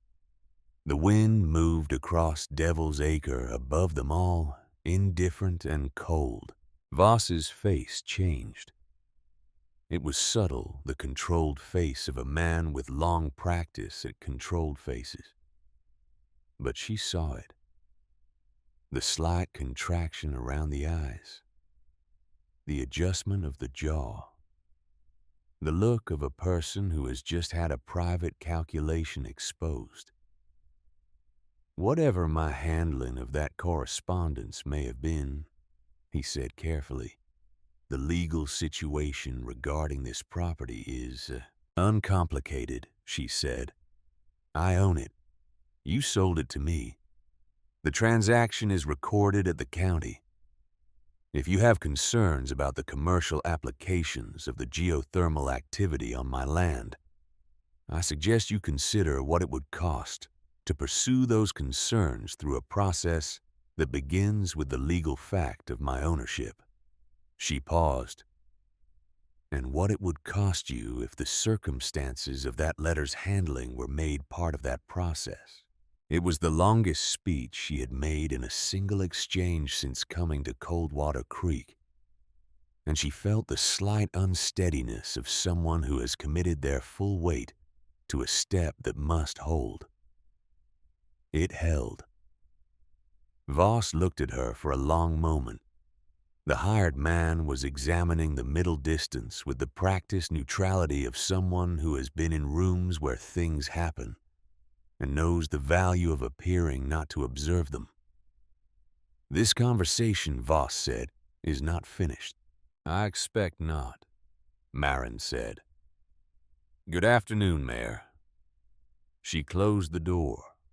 She stood with her back to it in the pale green light of the winter garden and listened to the sound of footsteps on gravel receding, and she pressed her hands flat against the wood of the door at her back and steadied herself. It had been a gamble. Everything was a gamble.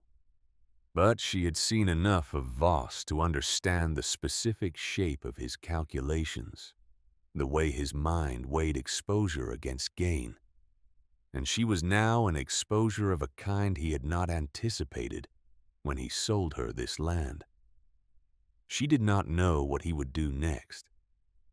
She knew what she would do.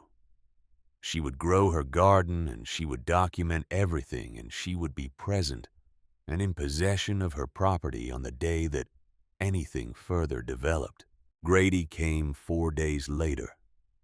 He knocked twice his pattern, and came in and stood inside the door and looked at the tomato vines, which had reached 30 inches now, and said nothing for a full minute, which for Grady was not unusual. Then he said, Voss spoke to the county assessor. She did not look up from the planting bed. About what? About the question of whether a geothermal feature constitutes a mineral right, whether the heat from the earth is separately claimable under mining statute. She was quiet for a moment. Is it? The assessor told him the case law was unclear, and the cost of establishing a precedent would be significant. Grady paused.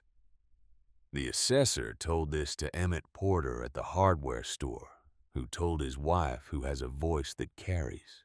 She allowed herself a small private acknowledgement of how thoroughly and reliably this particular community managed information without any formal mechanism for doing so. Then she returned to the matter at hand. She sat back on her heels and looked at the row of carrots which had grown to a height that she had not allowed herself to predict when she planted them, their feathery green tops moving slightly in the mild air that circulated from the spine. She had stopped being surprised by the growing. She still had not stopped being grateful for it. The assessor is right that the case law is unclear, she said. But Voss will not pursue it. The cost of pursuing it in court against a documented correspondence that establishes his prior knowledge of the geothermal feature and his choice to conceal that knowledge is greater than any potential return. Grady looked at her with the expression he sometimes used, the expression she had come to understand, as the one that meant he was revising his estimate of something. "You've thought about this," he said. "I've thought about nothing else," she said simply. "I've had a great deal of time." He nodded. He walked to the south wall and looked at the tin sheets she had installed to improve the thermal mass, running his hand along the seam between the tin and the stone in the way a craftsman checks another craftsman's work. Not to find fault, but to understand the method. "The town is struggling," he said. "How badly?" He was quiet for a moment. "The Marbury family lost their root cellar last week. The cold got below the frost line. Everything they stored." He paused. "The Jensen children have had the cough since the start of the month. Mrs. Holbrook had to close the bakery 2 days last week because the flour she had stored in the outbuilding froze solid. There's a conversation in the town council about rationing." She thought about this. She thought about the families she knew by name and the ones she knew only by sight. The daily patterns of a community that she had lived among without being fully part of. She thought about children with coughs and root cellars that had failed, and flour frozen solid in outbuildings.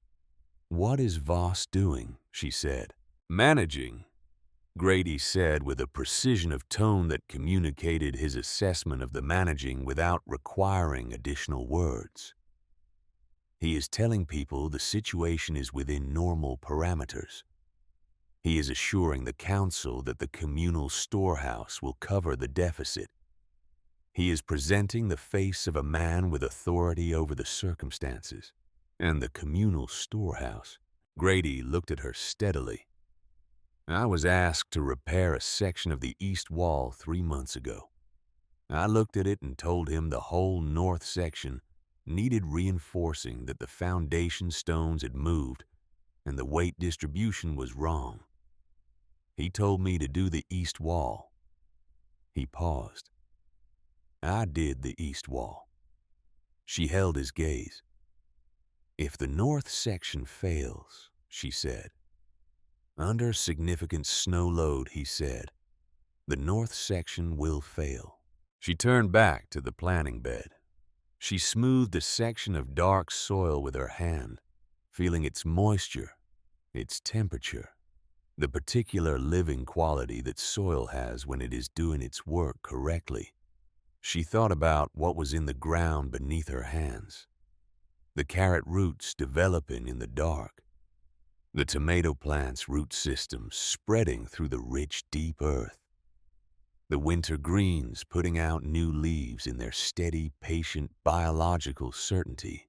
She thought about the other numbers, the 6 positions marked on Aldous' map, the 6 other geothermal features he had identified in the valley, each one a potential site for a structure like this one. She had not shown anyone the full map. She had not shown anyone the complete scope of what Aldous had left her. She had been waiting. She was not certain what she was waiting for. The weather, she said. What are they saying? The old-timers. Grady said, the ones who've been here since before the mine closed, they're saying they don't remember a winter that started this way. This cold, this early. They're saying what comes next will be significant. Significant, she said. The oldest man in town, Grady said. And he was not a man given to significant pauses, but he paused now. Used the word biblical. She sat with that word in the green quiet of the winter garden for a moment.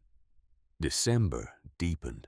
She knew this from the calendar and from the quality of the light that came through the glass ceiling each day, marginally shorter than the last. The angle of the winter sun, so low that it barely cleared the ridge to the south.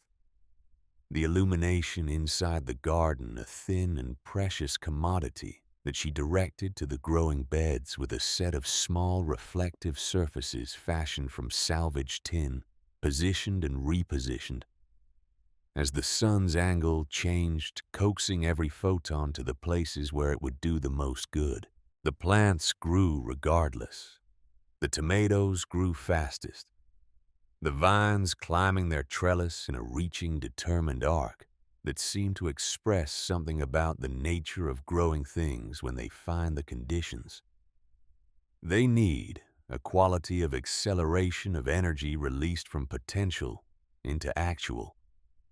She trained them carefully, pinching the suckers, directing the growth along the strings, building the framework of what would become a productive plant, rather than an enthusiastic sprawl. She wrote everything down. The temperature each morning and evening measured with the small thermometer from Aldous' field kit, the height of each plant variety, the moisture reading of the soil in each bed, the quality of the light on clear days versus overcast, and the difference she observed in plant response. She was building, she understood, not just a garden but a record, a documented account of what was possible here, specific and verifiable, the kind of evidence that could not be dismissed as coincidence or luck, or the delusions of a woman people had already decided was not quite right. Aldous had always kept records. You are what you can demonstrate, he had told her once, which she had thought was a hard way to look at it, but had come to understand was simply honest. She was also building something she did not have a precise word for, a shelter that was more than physical, a proof of something that she had needed to prove to herself before it could matter to anyone else. She had stood on Devil's Acre in October with nothing but a dead man's knowledge and a live woman's refusal. And she had built this warm and growing and quietly miraculous thing from that combination. And now the calendar said December, and outside the temperature was below anything the thermometer on the exterior wall could politely represent. And inside there were tomatoes. She permitted herself to know that she had done something, not to celebrate it, not to inflate it, just to know it quietly and with precision the way Aldous would have known it. And then she went back to work. The middle weeks of December brought a change in the weather that the old-timers of Coldwater Creek recognized before the instruments confirmed it. The barometer in the hardware store, which Emmett Porter had watched with professional interest for 30 years, began to drop on the 14th of December and did not stop. The clouds that built over the northern peaks on the 16th were the color and texture of a bruise, and they moved with the slow, heavy deliberateness of something that has already decided what it is going to do and is simply taking its time arriving. The town knew. There is a specific knowledge that mountain communities develop over generations. Not intellectual knowledge, but bodily knowledge.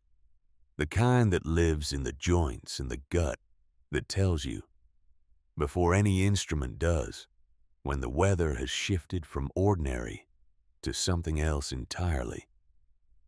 The people of Coldwater Creek had this knowledge. They had been shaped by these mountains for long enough that the mountains' moods were part of their own nervous system. They began to prepare. The preparation had a quality of urgency that was different from the usual pre-storm activity, a quality of people moving faster than they normally do, because something in them is recommending speed. Families stacked additional wood against their houses. Windows were covered with additional layers. Animals were brought in from outlying pastures. Voss called a council meeting and gave a speech about preparedness that contained, Grady reported later, with his particular economy of opinion, a great deal of reassurance about the communal stores. On the 17th of December, Grady came with 2 knocks and a quantity of news compressed into very few words, which was his way. He came in and stood inside the door and looked at the winter garden in the state it had reached by mid-December, which was a state that was harder to look at casually than it had been before. The growing beds were full. The winter greens had been harvested twice and had regenerated, coming back each time thicker and more vigorous than before. The carrot tops made a forest of feathery green across the east bed, and when she pulled a carrot from the soil, it came out the weight and color of something that had no business existing in a Montana December.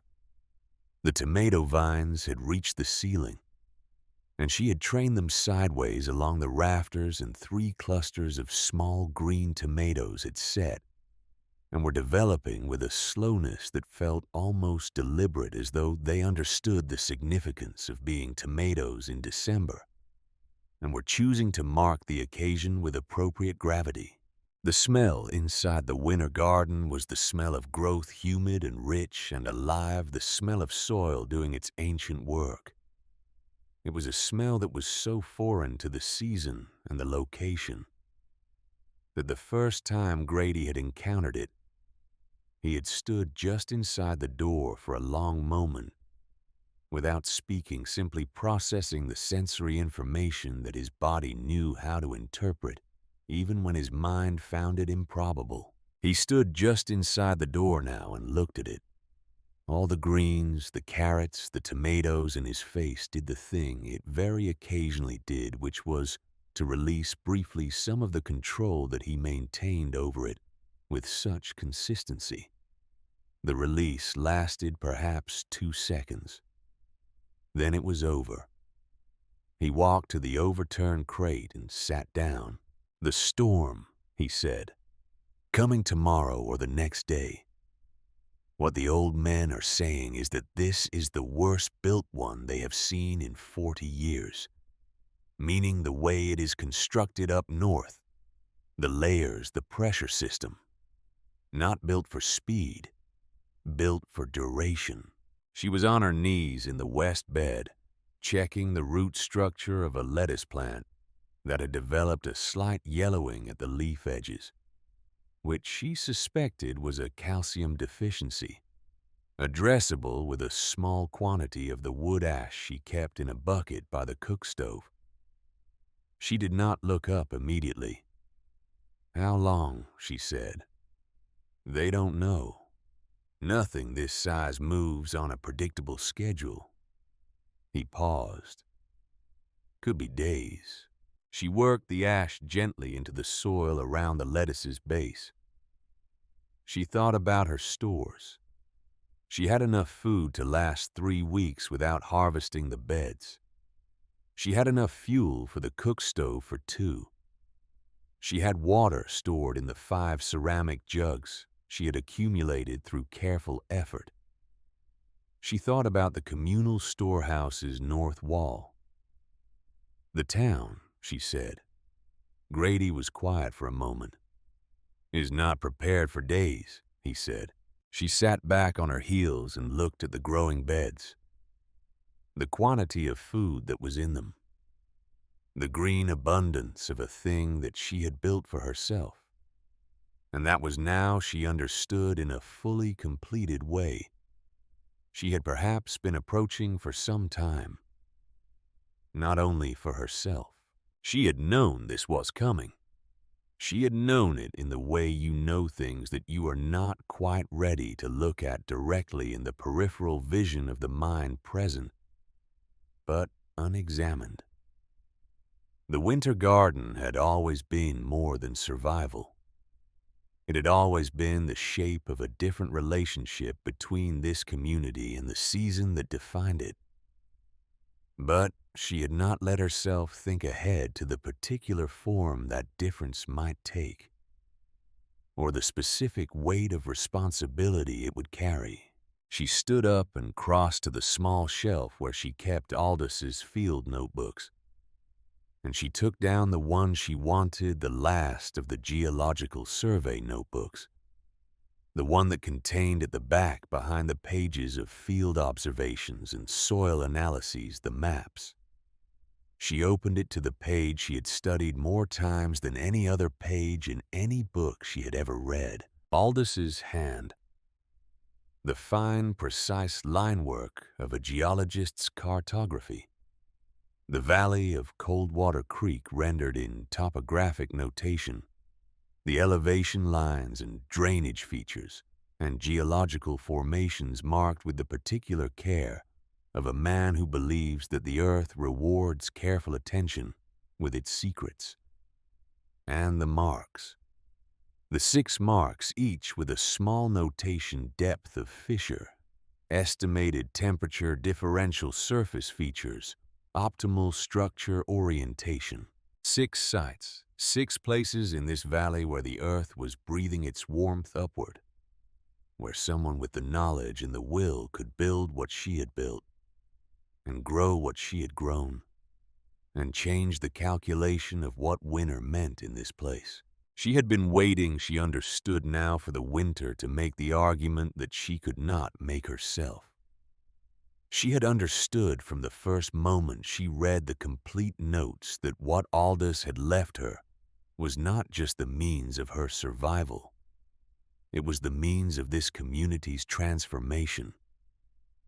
But a woman who arrives in a town as an outsider who is sold its worst land as a polite form of expulsion, who spends 2 months being called the mole woman, that woman does not walk into the community hall and announce that she has a plan for the town's future. She demonstrates. She builds. She lets the thing she has built speak. The winter was about to speak for her. Grady, she said. She had not used his first name before. She used it now not for familiarity but for precision, because what she was about to say required the weight of directness. He looked at her. When the storm passes, she said, I am going to need your help. Not for this. She gestured at the winter garden around them. For what comes after this? There is more here than I can build alone. And what I have built alone will not be enough for an entire town. I need someone who can read these. She turned the map page toward him. And someone who knows how to build in this ground, and someone who the people of this town will listen to. He looked at the map. He looked at it for a long time, with the focused stillness of a craftsman reading a set of plans. She watched him trace the marks with his eyes, the 6 locations, the notations, the evidence of the years of work that Aldous had done before he ran out of time. He looked up. "He mapped all of this," Grady said. "Before he came here," she said. "He knew what this valley contained before he ever saw it. He spent 5 years verifying it." She paused. "He sent the survey to Voss. He believed that someone with authority would see what it meant." Grady was quiet with this for a long moment. The quiet had a specific weight. "And Voss," he said. "Put it in a drawer," she said, "because he did not understand it, and what men like Voss do not understand they dismiss." She closed the notebook. "My husband spent his life on this work, and he ran out of time to do what he planned to do with it. I have spent the past 2 months building what he designed. Now I need someone to help me build the rest of it." Grady looked at the map in her hands. He looked at the tomatoes on the ceiling. He looked at the carrot tops in their impossible December green. He had a craftsman's relationship to evidence. He did not dismiss what he could see and touch. And what he could see in this room was the proof of a thing he had considered impossible 3 months ago. He had come to this site as a skeptic and spent 3 months updating his assessment with each visit, each observation, each additional data point that the winter garden produced. He was the kind of man whose mind moves slowly and does not easily move backward. "After the storm," he said. "After the storm," she agreed. He stood up. He walked to the door and lifted his coat from the hook she had put on the wall for it, and he put it on with the deliberate efficiency of a man preparing to go back out into weather that has become genuinely serious. He turned back to her from the threshold. He looked at the winter garden one more time, the full length and width of it, the extraordinary green of it, the living warmth of it against the deep cold that was pressing in on every surface of the earth above them. "You should know," he said, "that there are people in this town who have been watching you for 2 months. Not just—" He stopped. He chose his words with the care he applied to everything. "Not just with curiosity, with something more than that. People who watched you work, who saw what you were doing and who are—" Another pause. "Not laughing," he said. "Whatever they were doing at the beginning, they're not doing that now." She looked at him. "What are they doing?" she said. He seemed to consider whether to answer. Then, "Hoping," he said, and he went out into the cold. She barred the door behind him. She stood in the warm green dark of the winter garden and listened to the sound of Coldwater Creek, the wind coming down from the north, the distant sound of shutters being secured, the particular silence of a community turned inward and braced for what is coming. She could feel even through the tons of earth and stone that insulated her from the season, the quality of the air changing, the barometric quality, the pressure of a sky that has decided. She went to the planting beds and checked everything. The moisture, the temperature, the structural state of the trellises. She topped up the water reservoir. She added fuel to the cook stove. She checked and rechecked the seal on the glass roof, running her fingers along the lead joints, confirming the integrity of every pane.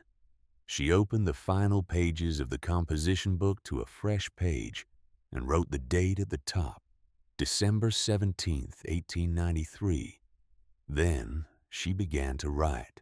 She wrote in the precise, unhurried hand of a former schoolteacher who understands that what is written carefully can be read by people who were not present when it was written.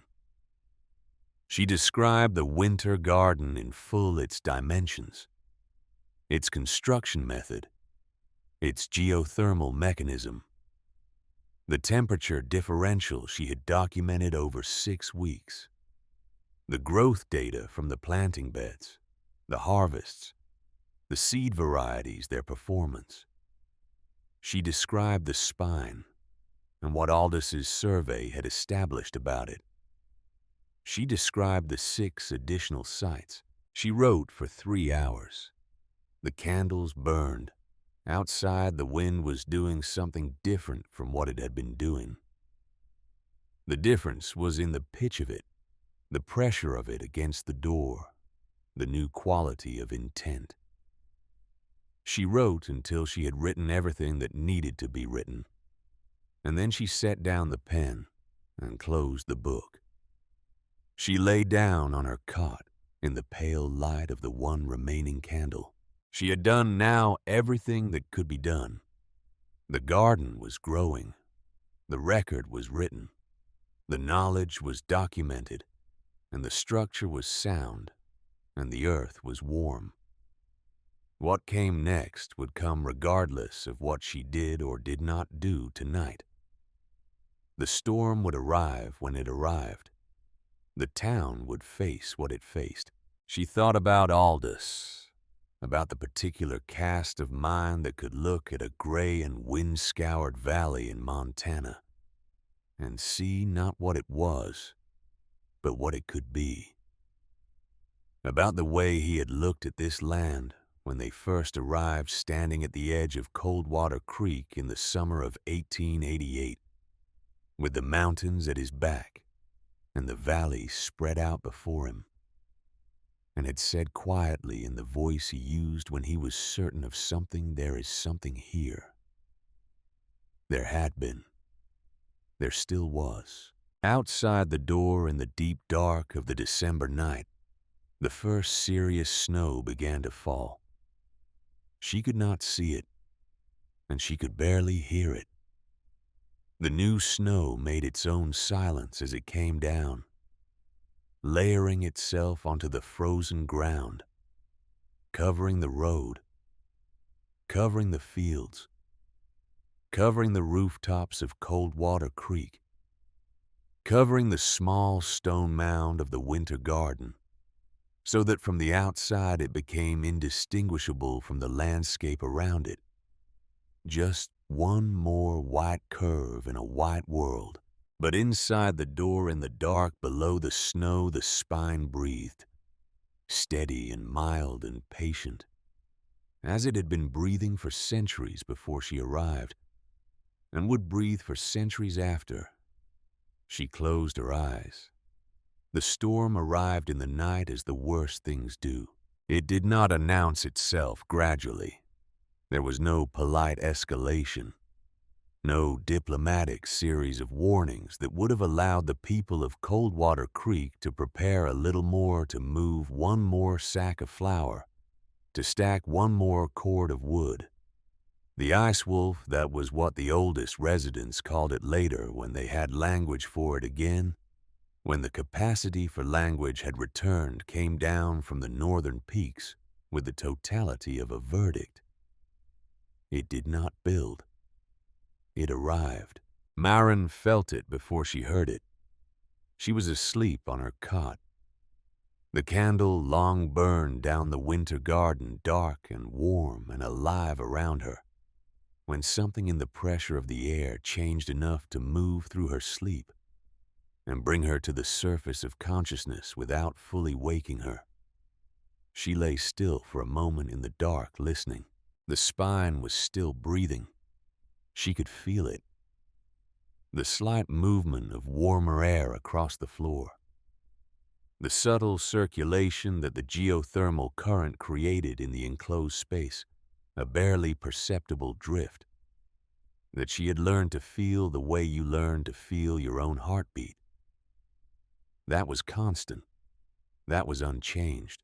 But above it, above the door and the glass ceiling and the packed earth, and the snow that had been accumulating since she closed her eyes.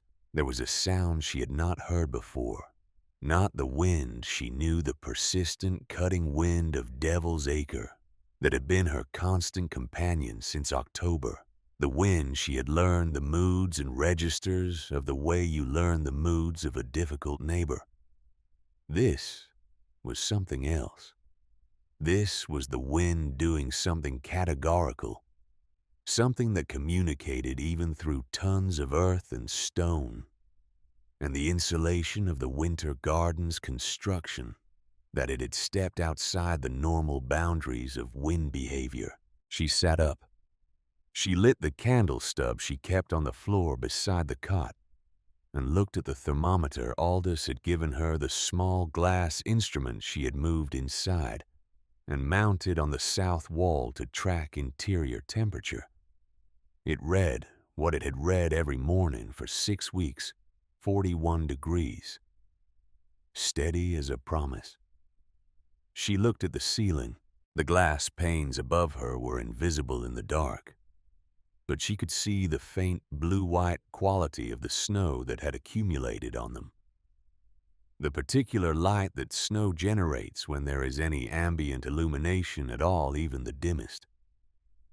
The snow was thick, thicker than any previous morning, and it was moving. She could see that, not falling, but driven, the mass of it shifting in pulses as the wind pressed against the banked earth and found the glass surface and pushed. The structure held. She had known it would hold. She had built it to hold. But knowing and experiencing are different things. And in the hours before dawn of the 18th of December, 1893, with the ice wolf doing its work above her and the winter garden doing its work below, she sat on the edge of her cot in the candlelight and was grateful in a way that went deeper than thought for every stone she had set and every joint she had made, and every morning she had gotten up and gone back to the work when every reasonable assessment of her situation suggested she should stop. She got up. She put on her outer clothes and her boots, which she wore to sleep in when the nights were coldest, and she walked the length of the winter garden in the candlelight, checking everything. The glass ceiling, the wall joints, the drainage, the growing beds. She touched the plants, the carrot tops, the lettuce leaves, the tomato vines on their ceiling trellis, and everything was as she had left it. The spine breathed its mild, patient breath through the iron grate. She made tea from the small store she had left, and she sat on the overturned crate and drank it, and she waited for morning. Morning did not look like morning. When she judged by the calendar and her own internal clock that enough hours had passed for the sun to have risen, she lifted the bar on the door and pushed. The door did not move. She pushed again with more force. Nothing. She set her shoulder against it and drove her weight into it, and felt rather than heard the resistance of a mass of compacted snow that had drifted against the exterior wall and up against the door in a quantity that her shoulder alone was not going to address. She was not alarmed. She had anticipated this possibility. She had built the door to open inward as Grady had advised, which meant the snow outside was not her immediate problem. It held fast against the exterior face of the door, but the door itself could still swing freely into the interior space. The snow outside was a barrier, not a seal. She had air. She had warmth. She had food and water and light. What she did not have was visibility. She took the small ice chisel she kept by the door, another thing anticipated, another thing prepared for, and she used it to clear the snow from the bottom edge of the nearest glass pane, enough to create a narrow window of visibility. She pressed her face close to the cold glass and looked out. White. Complete, total, annihilating white.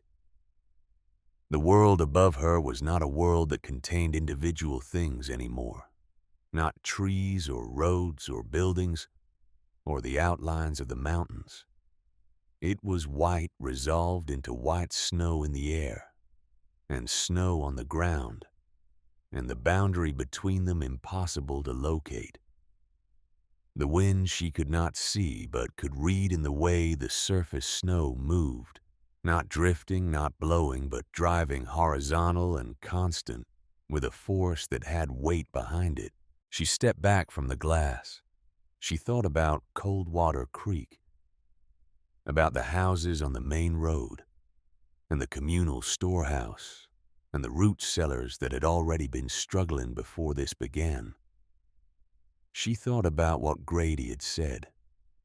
The north wall of the storehouse, the weight distribution wrong, the foundation stones moved.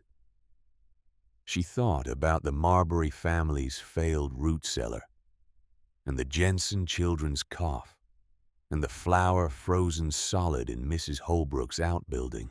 She thought about Voss's communal storehouse, the one he had told the council would cover the deficit, and she thought about snow load and structural failure, and the specific mathematics of a wall that has been compromised, and then asked to bear more than it was built to hold. She went to the planting beds, and she harvested everything that was ready. She worked with the methodical efficiency of someone who has a clear purpose and a limited time frame, moving through the beds with her knife and her basket, cutting the mature lettuce heads at their base, pulling the largest carrots from the rich, dark soil, harvesting the winter greens that had grown back from their second cutting, with an energy that still moved her. The biological certainty of living things doing what they are designed to do. The tomatoes were not ripe. They were green and hard, weeks from ripe. But she left them. They would keep. They would be there when this was over. She filled 3 baskets. She stacked them by the door. She sat down on the overturned crate and looked at them, at the impossible color of them, at the green and orange and deep red purple of fresh food in December. And she thought about what they represented and what they might mean to people who were cold and frightened and running out of options. Then she picked up the composition book and wrote in it. She wrote for an hour. When she was done, she had recorded everything she had not yet written: the final temperature logs, the harvest weights, the growth rates of the final 3 weeks. She recorded the structural state of the winter garden after its first serious test. She recorded the performance of the spine through the worst weather the valley had produced in 40 years. She dated the final entry December 18th, 1893. Storm Day 1. She set down the pen. She did not know how many days the storm would last. She knew she had enough of everything. She knew the winter garden would hold.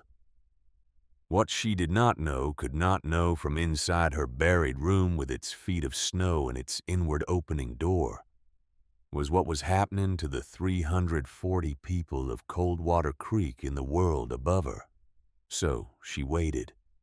She tended her garden. She read. She kept her records. The storm lasted 7 days. She knew this from the calendar. She marked each day with a cross, as she always did, and on the morning of December 24th, she pressed her face to the cleared section of glass and saw for the first time in a week that the air above her contained something other than driven snow. The sky was still the color of iron, but the snow had slowed to the occasional drift, and the wind had dropped from its sustained ferocity to something merely serious. The drifts on the glass were thick. She estimated 3 feet, perhaps more, but the structure beneath them was unchanged. She cleared the bottom of the door with the ice chisel and began the work of digging herself out. It took 2 hours. The snow was compacted and heavy, the kind that comes from a sustained storm, followed by the compression of its own weight. And she moved it in sections, building a rough tunnel from the door outward until she broke through to open air and stood in the pale December light. With the cold hitting her face for the first time in a week, she stood in the trench she had dug and looked at Coldwater Creek.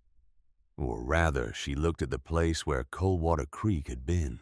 The valley below was unrecognizable. The storm had not simply covered the landscape, it had replaced it. The ordinary topography was gone, smoothed into a continuous white surface that bore no relationship to the one she knew. The roads were invisible. The fences were buried. The buildings were shapes under snow. Some of them the right shapes, more or less suggesting the structures beneath, and some of them wrong shapes. Collapsed shapes that communicated by their wrongness that something beneath them had failed. She could see the communal storehouse from Devil's Acre. She could see it because she knew where it was, because she had looked at it hundreds of times from the road below, and because her eye found the shape of it even through the snow and the distance and the 7 days of transformation that the storm had enacted on the landscape. The north section was down. She could see it clearly even from this distance, the way the roof line broke and dipped at the north end, the way the snow had filled the collapsed section and settled into the contours of whatever had given way beneath it. The east wall was still standing. The main structure might still be partially intact. But the north section, the section with the wrong weight distribution and the moved foundation stones, was down. She thought about what had been in that north section. She went back inside, put on every layer. She had loaded the 3 harvest baskets into the canvas carry bag she had made for this purpose, picked up the composition book and the geological notebook with Aldous' maps, and went out into the December morning. The walk to town was the hardest physical thing she had done since the first weeks of digging. The snow was above her waist, in some places chest deep in the drifts, and she moved through it with the slow, exhausting locomotion of someone who has no alternative to forward progress. The cold after a week of the winter garden's steady, mild temperature was a shock, not unwelcome exactly, but absolute. She felt it on every exposed surface of her face, and in the air she breathed, which was cold enough to make each breath a small, deliberate act. She thought about nothing except the next step. This was something she had learned in the first weeks of digging in conditions of sufficient difficulty. Thought narrows to the immediate, and the immediate is enough. The next step, then the next. She reached the edge of town in 40 minutes. The first person she saw was a child, a boy of about 8, standing in the clear doorway of a house on the east road, wrapped in wool to the point of shapelessness, watching her approach from the direction of Devil's Acre. With the particular open-faced attention that children give to unexpected things, he stared at her. She nodded to him. He disappeared into the house. By the time she reached the main road, there were adults. They came out of doors and around corners, and from the direction of the communal storehouse where a group of men was working in the wreckage of the collapsed north section. She could see them from the road, moving through the debris with the focused, grim efficiency of people doing necessary work in bad circumstances. She saw faces she knew and faces she only half knew, and the faces of strangers who were not strangers, only people she had not yet had occasion to look at directly. They looked at her, She was aware of how she must appear emerging from the direction of the place they had called Devil's Acre after 7 days, in which the rest of them had been sealed inside their houses, fighting the worst storm in 40 years, carrying a canvas bag that was heavy with something wearing the expression of a woman who has had a week of quiet and knows where she is going. She was aware that this was a significant entrance in the dramatic sense, the kind of entrance that people remember. She would have preferred otherwise. She had never performed well when she was aware of performing. She went to the group working at the communal storehouse first. Grady was there. He was always where the structural problem was. He was directing 2 younger men in the careful extraction of materials from the collapsed section, determining what was salvageable and what was lost, doing the arithmetic of the damage with the professional steadiness of a man who has trained himself to see things as they are before he allows himself to feel what they mean. He saw her coming and stopped. The man he had been directing stopped. Everyone in the immediate area stopped. She walked up to the edge of the collapsed section and looked at the damage and then at Grady. "The food stores," she said. "Gone," he said. "The north section is where we kept the root vegetables. Everything we had left. The cold got in when the wall came down." He looked at her carry bag. He looked at it the way a man looks at something when he is not allowing himself to interpret it yet, because the interpretation seems too large. "Mrs. Hale." "Mrs. Holbrook's children first," she said. "And the Jensens." She lowered the carry bag from her shoulder and opened it and showed him what was inside. He looked at the green, at the carrots, at the harvest of a December garden in a valley where December gardens did not exist. He was still for a moment, the complete stillness of a man whose internal model of the world is being revised at speed. "That is from your garden," he said. "Yes." "That is—" He stopped. He started again. "How much of this do you have?" "3 baskets. This is most of what was ready. There's more growing. Another 2-3 weeks on the rest of it, depending on the light." She paused. "Grady, how bad is it?" He looked at her steadily. "The root cellars are gone. Most of them. The cold went deeper than anyone expected. We have the grain stores in the main section. The east wall held, so that's intact. We have salt meat. We have dried staples." He paused. "We don't have fresh food. We haven't had fresh food in 3 weeks. The children—" He stopped. He was not a man who used the word children as an argument. He used it now because it was precise, because the children of Coldwater Creek were the specific reason that fresh food in December mattered more than it had ever mattered before. "Give these to Mrs. Holbrook," Marin said. She handed him the first basket. "She'll know how to distribute them." He took it.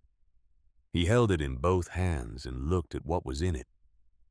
And the expression on his face was one she had seen twice before in her life. Once on a man in Boston who had received news he had stopped believing would ever arrive, and once on Aldous in the last clear days of his fever, when she told him she would be all right. It was the expression of relief in a person who has been holding a very great weight for a very long time. "Come with me," he said. They walked. She had not walked through the center of Coldwater Creek since October. The town she moved through now was the same town, and not the same town. The same stone buildings, the same grid of roads that she knew, the same faces in windows and doorways. But the quality of it had changed the texture of a community that has been under sustained pressure and is not broken, but has been marked by the experience in ways it will carry forward. She saw it in faces. She saw it in the way people moved, the slight deliberateness of people conserving energy. She saw it in the eyes. She saw something else in the eyes. She saw what Grady had tried to tell her the evening before the storm, in the most words he had used on any single subject since she had known him.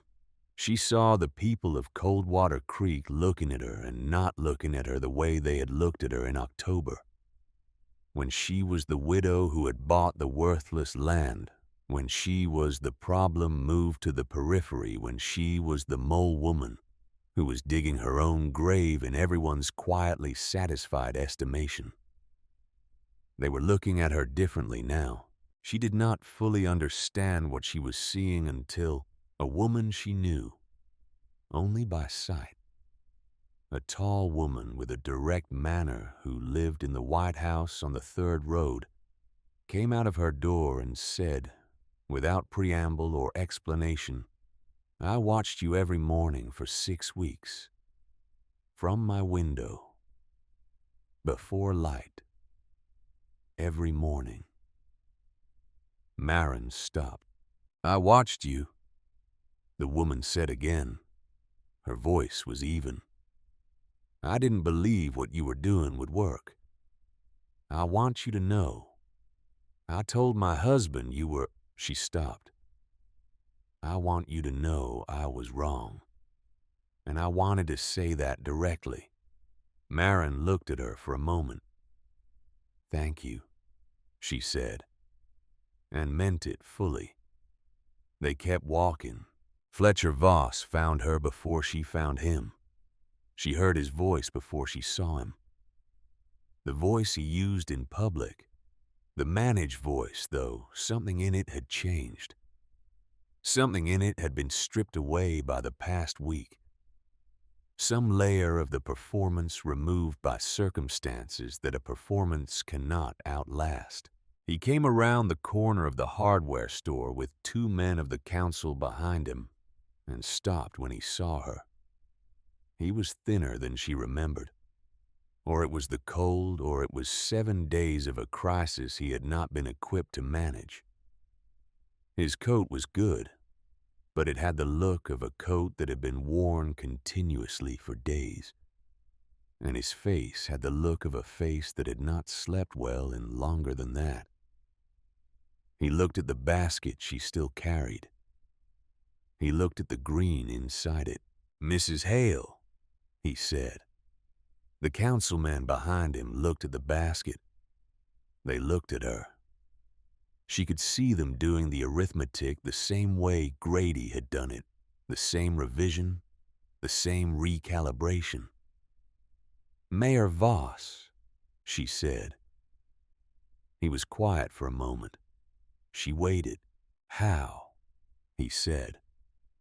And then he stopped. He was asking the question he had asked before, the same question, but the register of it was completely different. The first time he had asked it as a challenge, as a man demanding an accounting from someone he considered beneath accounting to. He was not asking it that way now. He was asking it as a man who has been in a burning building and has found a door he did not know existed, and wants to understand where the door came from. "Come and see," she said. She did not mean immediately. She did not mean in the next hour. She meant eventually, when the immediate work of managing the storm's aftermath had been done, and the people were stable and the most urgent needs addressed. She meant come to Devil's Acre and stand inside what she had built and look at the complete picture. She would show him the winter garden and the harvest and the records she had kept. And she would show him the composition book with its 6 weeks of documented evidence. And then she would show him the map. He looked at her for a long moment. The councilman waited behind him. "I need to tell you something," he said. His voice was very quiet. The performance was gone entirely now. The storehouse north section. When it came down, the reason the foundation moved was not simply the storm. I was advised before the winter that the foundation needed reinforcement. I made a decision about how the repair budget would be allocated. He stopped. He seemed to be choosing between several ways of finishing the sentence and finding none of them satisfactory. The decision was wrong, he said finally. The consequence of that decision fell on this community. She looked at him. The store goods in the north section, he said. They were primarily commercial stock. I had moved the remainder of the community food supplies to the south section 6 weeks ago for inventory reasons. He paused. The community food supply is not gone. It is reduced, but it is not gone. She absorbed this. She thought about what it meant that the damage, while serious, was not the total catastrophe that the collapse wall had initially suggested. That the arithmetic of the winter, while grim, was survivable. She thought about what he was telling her. By telling her this, he was telling her that the worst had not happened, not quite. And that the reason it had not happened was not planning or competence, but a coincidence of timing that had nothing to do with his authority over events. He was telling her this, she understood, because he was not at his bottom. A man without conscience. He was a man whose conscience had been buried under decades of authority and comfort, and the particular blindness that comes from having been right often enough that you stop checking whether you're right. The storm had done what 7 weeks of her silent work had not been able to do. It had removed his certainty. That is important information, she said. Thank you for telling me. She went first to the Holbrook house because Mrs. Holbrook was a woman of practical competence and genuine heart, and what the next hours required was both. She left the baskets with her and explained what was in them, and watched the baker's wife look at fresh carrots and fresh greens in December, with the expression of someone encountering a category of miracle they did not have the vocabulary for. More soon, Marin said. Another harvest in 2 weeks from what's still growing, and then more after that if the structure holds. Does it hold? Mrs. Holbrook said. She was already sorting the harvest, her hands moving with professional efficiency, her mind clearly running ahead to the question of who needed what and in what order. It held through the worst week of weather in 40 years, Marin said. Yes, it holds. Mrs. Holbrook looked at her then, setting down the carrot she had been examining. And the look she gave Marin was the look of a woman who has spent a lifetime being practical about everything, and who has just encountered something that her practicality cannot fully account for. She opened her mouth as though to say something, then closed it, then said simply, "What do you need? Tell me what you need, and I'll see to it." "Nothing for now," Marin said. "Keep the children fed." She went to the Jensen house next, where the children with the cough were propped up in front of the fireplace in an arrangement that spoke to the ingenuity of parents doing everything they could think of with what they had. She left carrots and greens and a small quantity of the dried herbs she had grown on the inside south wall of the garden, which she had been using herself, and which had properties that the medical books described as beneficial for respiratory complaints. The Jensen mother looked at her when she left the herbs, looked at her with an expression that Marin turned away from, because it was too direct, too raw, and she was not composed enough in this moment to receive it without losing the composure she was maintaining by deliberate effort. She visited 3 other houses that afternoon, distributing the remaining harvest in portions calibrated to need. At each house, the same sequence of responses: first disbelief, then a kind of careful touching of the vegetables, as though confirming their physical reality, then something that could not quite be called gratitude, because gratitude implies a transaction, and what Marin was offering was not a transaction, but simply the natural consequence of a thing she had built and a thing she had grown. By mid-afternoon, she was back at Devil's Acre. She stood in the trench she had dug from her door and looked at the winter garden from outside, the way she rarely looked at it. The full exterior view, the shape of what she had built against the white landscape. It looked as it had always looked from the outside, like almost nothing. A low mound, a slight irregularity in the terrain. The glass surface of the ceiling was invisible under 3 feet of snow. The heavy door was a dark rectangle in an earthen bank as unremarkable as a storm cellar. She thought about how it must have looked to the men Voss had sent with their surveying equipment. She thought about what they had seen and what they had failed to understand. She thought about Aldous' letter in the drawer. The letter that had described this possibility in the careful, precise language of a geologist who had done the work and arrived at the evidence and written it out with the assumption that someone would read it who understood what it meant. No one had read it who understood what it meant. Not until she did. She went inside.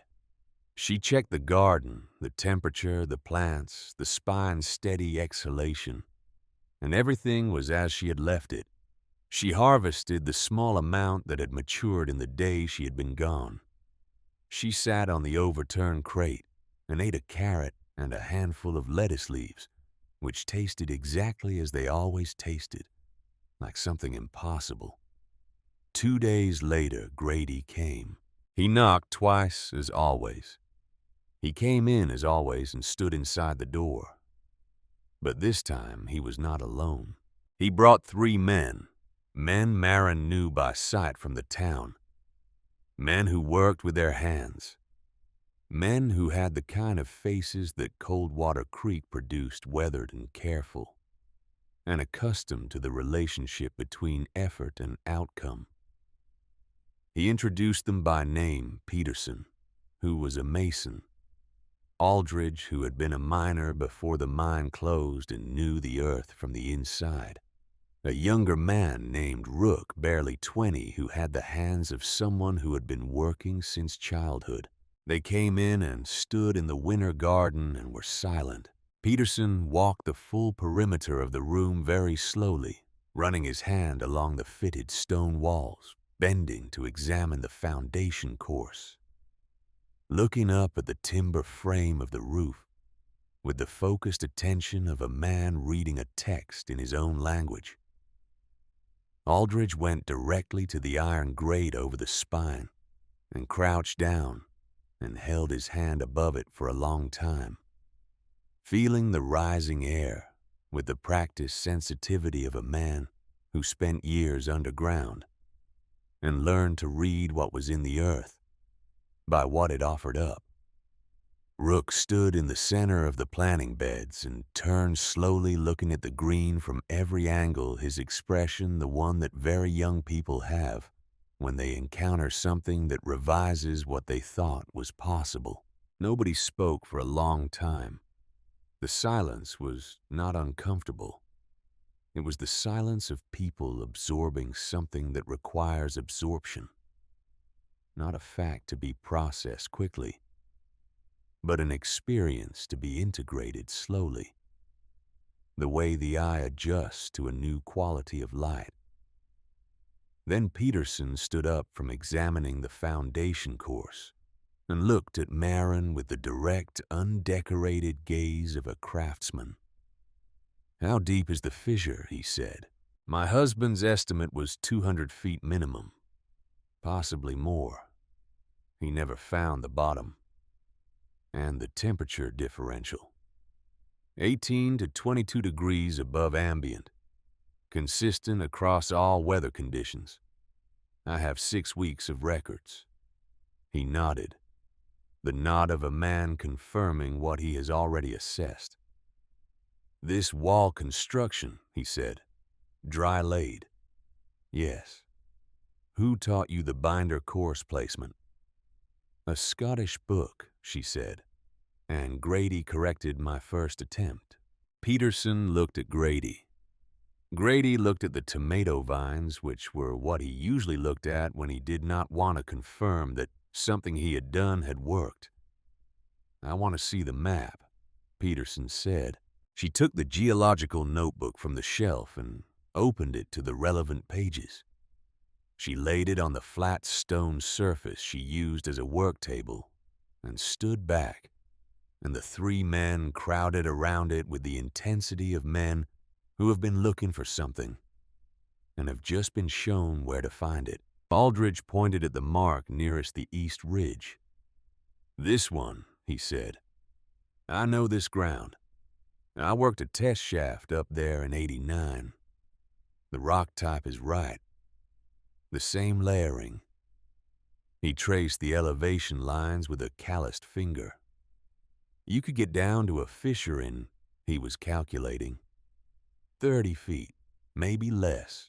Peterson was looking at the structure dimensions Aldous had noted beside each mark. He has the orientation right, he said quietly, more to himself than to anyone else. If you're going to collect maximum winter light, you need the glass face south by southeast. He's got that marked here for every one of them. Rook, the youngest, said, "Could I build one?" Everyone looked at him. He was not embarrassed by the question. He was serious. You could learn to, Marin said. She told them that evening Grady and the 3 men gathered on the overturned crates and the flat rock surface and the floor of the winter garden with the green of it surrounding them, and the spine breathing its patient breath through the grate. Everything she had not told anyone yet. About Aldis's years of survey work before they came to Coldwater Creek. About the letter he had sent to Voss in 1891, and what she had seen in the desk drawer. About the full scope of what the map represented, not a single site but a system, a network of geothermal features distributed across the valley in a pattern that, properly utilized, could change the relationship of this entire community to the season that currently defined and limited them. She told them about the possibility of a permanent structural solution to the hunger that came every winter to Coldwater Creek. Not a larger storehouse, not more aggressive harvesting in the fall, not better root cellar construction, but a fundamental change in what could be grown and when and how. An escape from the constraint of the growing season that had governed mountain agriculture since anyone had been farming in mountains. She told them this could be built. She knew how because she had built one. The knowledge was in the books, and in the records she had kept, and in the walls and glass and stone around them right now. And it could be replicated. It would require labor and material and time. But all of those things existed in Coldwater Creek in sufficient quantities, and none of them required anything that could not be found or learned. Peterson said, the snow load on the glass in a storm like this one, 3 feet of accumulation, she said. The structure below it was unchanged. The critical factor is the roof angle and the brace spacing which I have in the records. She paused. And Grady's joint specifications which he can give you directly. Grady looked at the tomato vines again. When do we start? Aldridge said. After the thaw, she said, when the ground is workable. March, probably. Possibly late February if the season turns. She paused. We start with the site nearest the east ridge. Aldridge knows the ground. We build the second structure before next winter, then the third, and the fourth, Rook said. And the fourth, she agreed. 3 days after Christmas, Fletcher Voss came to Devil's Acre. He came alone. No hired men, no council members behind him. He walked across the snow-covered ground in the December afternoon light and knocked on the door, one knock, not two, and waited. She opened it. He stood in the cold and looked at her, and she saw in his face the face of a man who has set down something heavy and is not certain yet what to do with his hands. He was older than he had been in October. Not in years, but in the way that certain experiences age a person in the specific quality of their awareness. She stepped back. He came in. He stood inside the door and looked at the winter garden, and he did not speak for a long time. She did not help him with the silence. She let it do its work. She watched him look at the green, the living, growing, impossible green of a December garden in Montana. She watched him see the carrot tops and the lettuce beds and the tomato vines climbing their trellis in their determined biological certainty. She watched him feel the air, the mild, still living air of the enclosed space, so different from the blade of cold outside the door. She watched him look at the iron grate over the spine, and she watched him understand in the way that physical evidence makes. You understand things that argument cannot reach what it was, and what it had been doing and what it meant. He looked at the stone walls, the fitted patient stone. He looked at the glass ceiling, the patchwork of salvaged panes. He looked at the timber frame, the carefully angled rafters, the joints she had made and remade until they were right. He was a man who had built things, not with his hands, but he had built the commercial structure of Coldwater Creek over 30 years.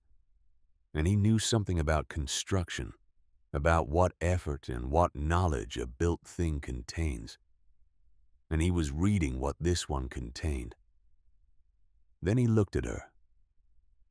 "I had a letter," he said, "in 91, from your husband." "I know," she said. "I read it," he said. "I read it and I—" He stopped. He tried again. The survey he described the geothermal features, the possibilities he outlined. I read it as the work of a man who was very intelligent and not very practical. I had seen that kind of letter before. Men with theories about what was in the ground. Most of them were wrong, and the ones who were right usually needed 10 years and a great deal of other people's money to prove it. He paused.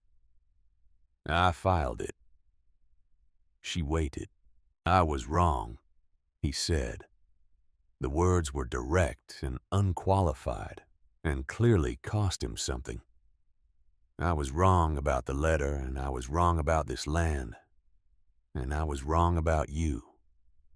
He looked at the growing beds.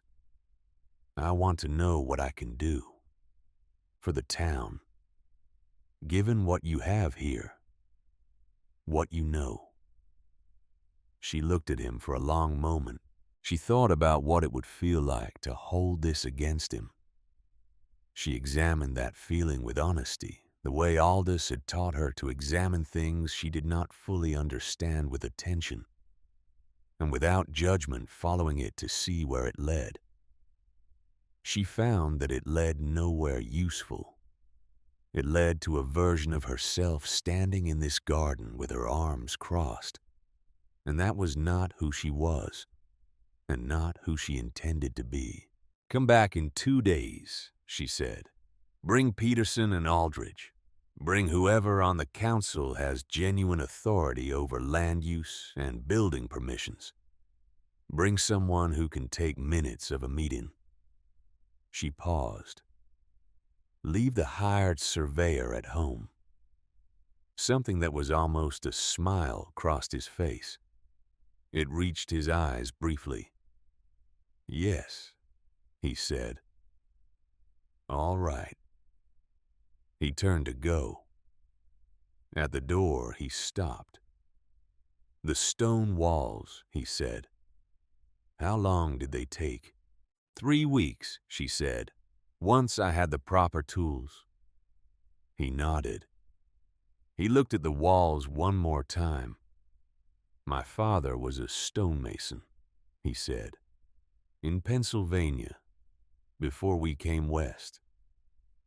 He was quiet for a moment. "I think he would have—" He stopped. "Good afternoon, Mrs. Hale." He went out into the cold. She closed the door and stood in the quiet of the winter garden and held that moment, the specific, unexpected tenderness of it. The glimpse of a man beneath the mayor, a man shaped by a stonemason. Father who had come west and built something in a hard country and passed to his son. The belief that built things matter. She held it, and then she set it down and went back to the garden. There was always more work. The meeting happened 3 days later in the winter garden itself, because there was nowhere more suitable and because Marin understood with the instinct that Aldous would have called evidence-based intuition that the room itself was the argument. 7 people sat on crates and flat stones in the floor and looked at the growing beds while they talked. And the growing beds did more for the conversation than anything anyone said. She showed them the full map. She showed them the composition book and the records. She showed them the cross-section sketch in Aldous' geological notebook. Margin, the original design made by a man who did not live to build it, that she had built in his absence with blistered hands, and a specimen spade and the specific stubbornness of a woman who had nothing left to lose. Peterson talked about the East Ridge site. Aldridge talked about the soil conditions at 3 of the other marked locations. Grady said almost nothing, which was his way of indicating he had already decided and was waiting for everyone else to catch up. Voss sat and listened. He asked 3 questions, all of them practical, all of them the right questions. He did not perform authority. He did not manage the room. He listened, and the listening was the most useful thing he did. At the end, when everything had been said that needed saying and the calendar had been discussed, and the sequence of building established East Ridge site, first before next winter. The 3 following sites the winter after that, there was a quiet in the room that felt like consensus.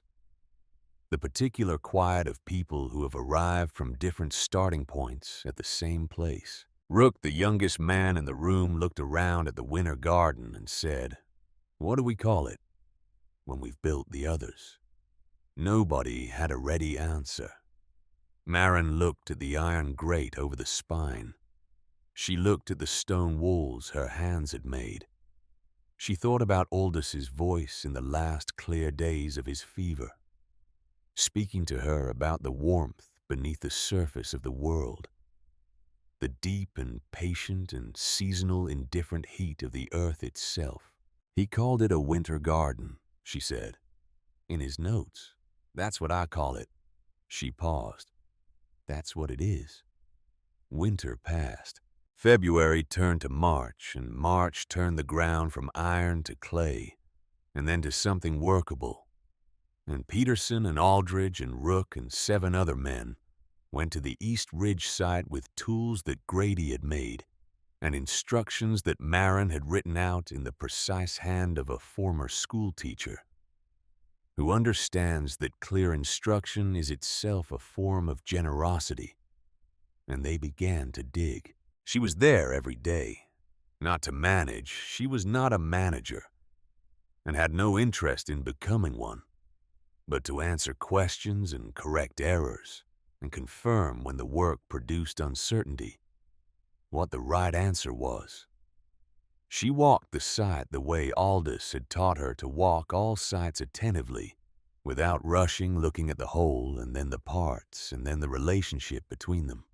She showed Peterson the binder course technique, walking him through it stone by stone, explaining not just the what, but the why.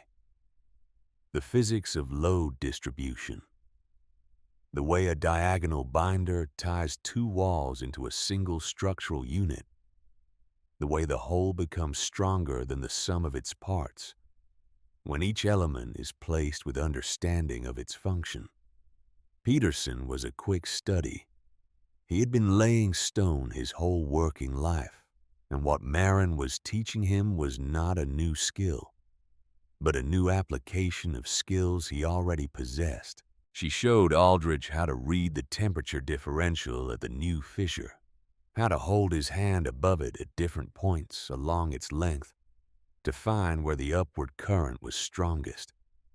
She showed him how to record the readings consistently so that the data would be comparable across different weather conditions. He was a man who had spent years in mines reading the earth by what it produced, and the geothermal currents spoke to something in his professional instinct that he recognized without needing it explained. She showed Rook how to fit glass into a lead frame, the precise amount of pressure required, the way to feel when the fit was right. He had the patience for it which surprised her young men often don't, and the hands for it which didn't surprise her at all. His hands knew what they were doing. She taught them. This was the thing she had not anticipated, or perhaps had anticipated, but not yet understood, that the schoolteacher had not left when the widow arrived, that the capacity to transmit knowledge, to find the clear path between what she knew and what someone else needed to know, was still fully present in her, and had been waiting for students. They were good students. They were practical people in a practical place, and what she was teaching them was not theory, but method, observable, repeatable, physically demonstrable. They learned quickly. They asked good questions, and occasionally, increasingly as the weeks of construction advanced, they suggested improvements. Peterson proposed a modification to the foundation drainage that was genuinely superior to what Marin had done in the original structure. Aldridge identified a feature of the East Ridge fissure that allowed for a different, more efficient grate placement. Rook, who had grown up helping his father build barns, devised a timber joint for the roof frame that was faster to assemble and just as strong. She incorporated every improvement without hesitation. It was not her garden. It was their knowledge, and knowledge improves when more minds work on it. The East Ridge winter garden was structurally complete by the end of October, a month before the first snow of the following winter. It was larger than Marin's because they had the knowledge and the tools from the beginning, and because Peterson's masonry skills produced walls in 2 weeks that had taken her 3. Its glass roof was more uniform. Its drainage was better. Its grate placement captured the geothermal current more efficiently than her original design. She stood inside it when it was finished and looked at what they had built, and felt something she had not felt since the first green had appeared in her own dark soil 14 months before. She felt the particular quality of a thing, pass-forward knowledge that had moved from one mind to another and been made into something real by hands that had not originated the idea, but had the skill to realize it. Aldous would have loved to stand here. She knew that with the certainty of someone who has known a person well enough to know exactly what would move them. She stood in the East Ridge winter garden and let him be present in the specific way he was always present in the knowledge he had gathered, and the curiosity he had followed, and the notes he had made in the margin of a book she had found at the right moment, in the warmth rising from the earth, that he had been the first to recognize and document and believe in. Trust the earth, Maren. She had. The earth had not let her down. The council voted at their January meeting. Voss submitted his resignation at the same meeting without drama. Simply a statement that the circumstances of the previous year had demonstrated that his approach to leadership was insufficient for the community's needs, and that the community's needs were his primary responsibility. The vote to accept it was unanimous, which Maren heard about from Grady, who reported it in 5 words. He resigned. They accepted. Peterson was elected the following month. He was not a politician and had no intention of becoming one, which was precisely why people trusted him. He ran his term the way he ran a construction site, with clarity about the task, honesty about the constraints, and the consistent conviction that the quality of the result depends on the quality of the attention given to every individual component. The 3rd winter garden was built in the spring of 1895, the 4th in the summer of the same year. The 5th and 6th followed within 2 more years, as the community developed both the technical skill and the organizational capacity to accelerate the work. Each one was built from Aldous' map at the sites he had identified and described with the orientations he had calculated, and the depth estimates he had recorded in those precise field notebooks that Maren had been carrying since Boston. Each one was an act of translation, converting the knowledge of a dead man into a living structure that breathed with the warmth of the earth and grew food through the snow. The town did not change its name by official proclamation. It changed the way most important changes happen, gradually, through usage, through the accumulation of small individual decisions that eventually constitute a new reality. People started calling it Verdant Creek sometime in the spring of 1895, which was the spring of the 3rd winter garden's completion, when the valley had 3 green, growing, geothermally warmed spaces producing food through the snow. And the idea of a town that could not feed itself through winter had begun to seem to the people who lived there like a story from another era. Maren stayed on Devil's Acre. There were offers. There were people who wanted her in town, in a proper house, in a position of official. Something official recognition. Official standing, the kind of formal acknowledgement that communities give to people who have done the thing the community could not do for itself. She declined all of them with the same quiet directness she had used on Voss's first offer to buy her land, which was to say she declined them clearly and without apology, and then went back to work. Her work now was different. She still tended the original winter garden, which remained the most productive per square foot of any of the 6 that eventually stood in Verdant Creek, because she knew its soil and its light and its rhythms the way you know, a thing you have given everything to. But she also wrote. She wrote a systematic account of the construction and operation of a geothermal winter garden, drawing on her records and her experience and the documentation of the subsequent 5 builds, and she submitted it to a geological journal in Boston, whose editor wrote back in terms that combined professional interest with the specific kind of condescension that men of that era directed at women who presumed to contribute to scientific literature.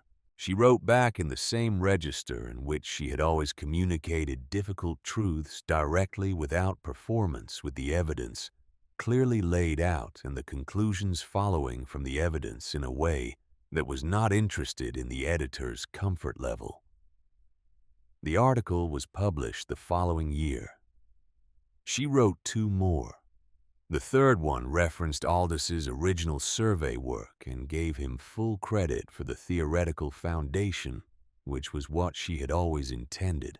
The letters began arriving sometime after the first article was published.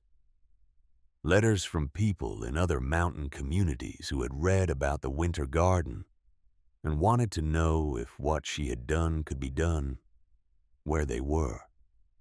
Letters from geologists who had their own data about geothermal features and wanted to compare notes. Letters from agricultural scientists who had been thinking about the problem of cold climate growing and had found in her work a practical solution where they had only had theories. She answered every letter. She answered them in the precise, unhurried hand she had always written in the school teacher's hand, that had learned over years of keeping records to compress without losing clarity. She described the construction in detail. She explained the principles. She told the story, not the dramatic story, not the story of the mole woman and the ice wolf, and the miracle of the December garden, but the practical story, the story of observation and knowledge and careful work, and the specific technical decisions that had produced specific results.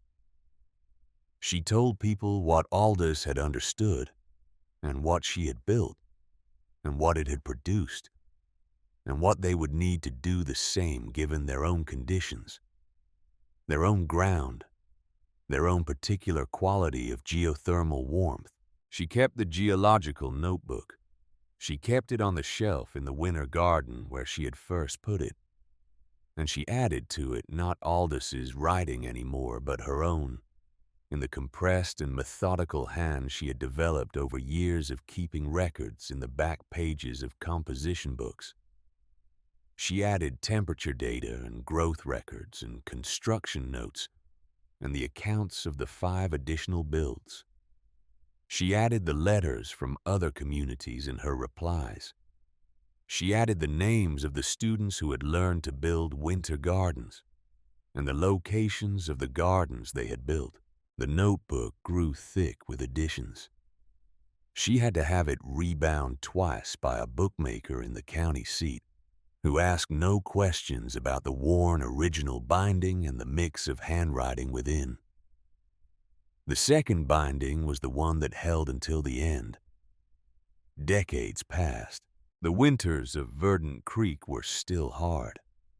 The snow still came, and the wind still came, and the cold was still the cold, the geological reality of high Montana that no amount of human ingenuity was going to fundamentally alter. The mountains did not care about grief or effort, or the quiet revolutions of understanding that happen inside stone rooms underground. The mountains were what they were. But what the people of Verdant Creek did with the winter was different now. They did not simply endure it. They had learned from a woman who learned it from a dead man's books, how to listen to what lay beneath it. The long, patient geological warmth that had been there since before the mountains existed. That would be there after the mountains were gone, that had been offering itself upward through the spine and 5 other places in this valley for all of recorded history, waiting for someone to hold a hand over it and feel what it was. The children of Verdant Creek grew up understanding things that children in other mountain communities did not understand, that the earth has its own temperature independent of the skies, that a fissure in the rock is not a hazard but a resource, that the relationship between a community and its land is not fixed at the moment of settlement but can be renegotiated by anyone willing to do the work of observation and the work of building.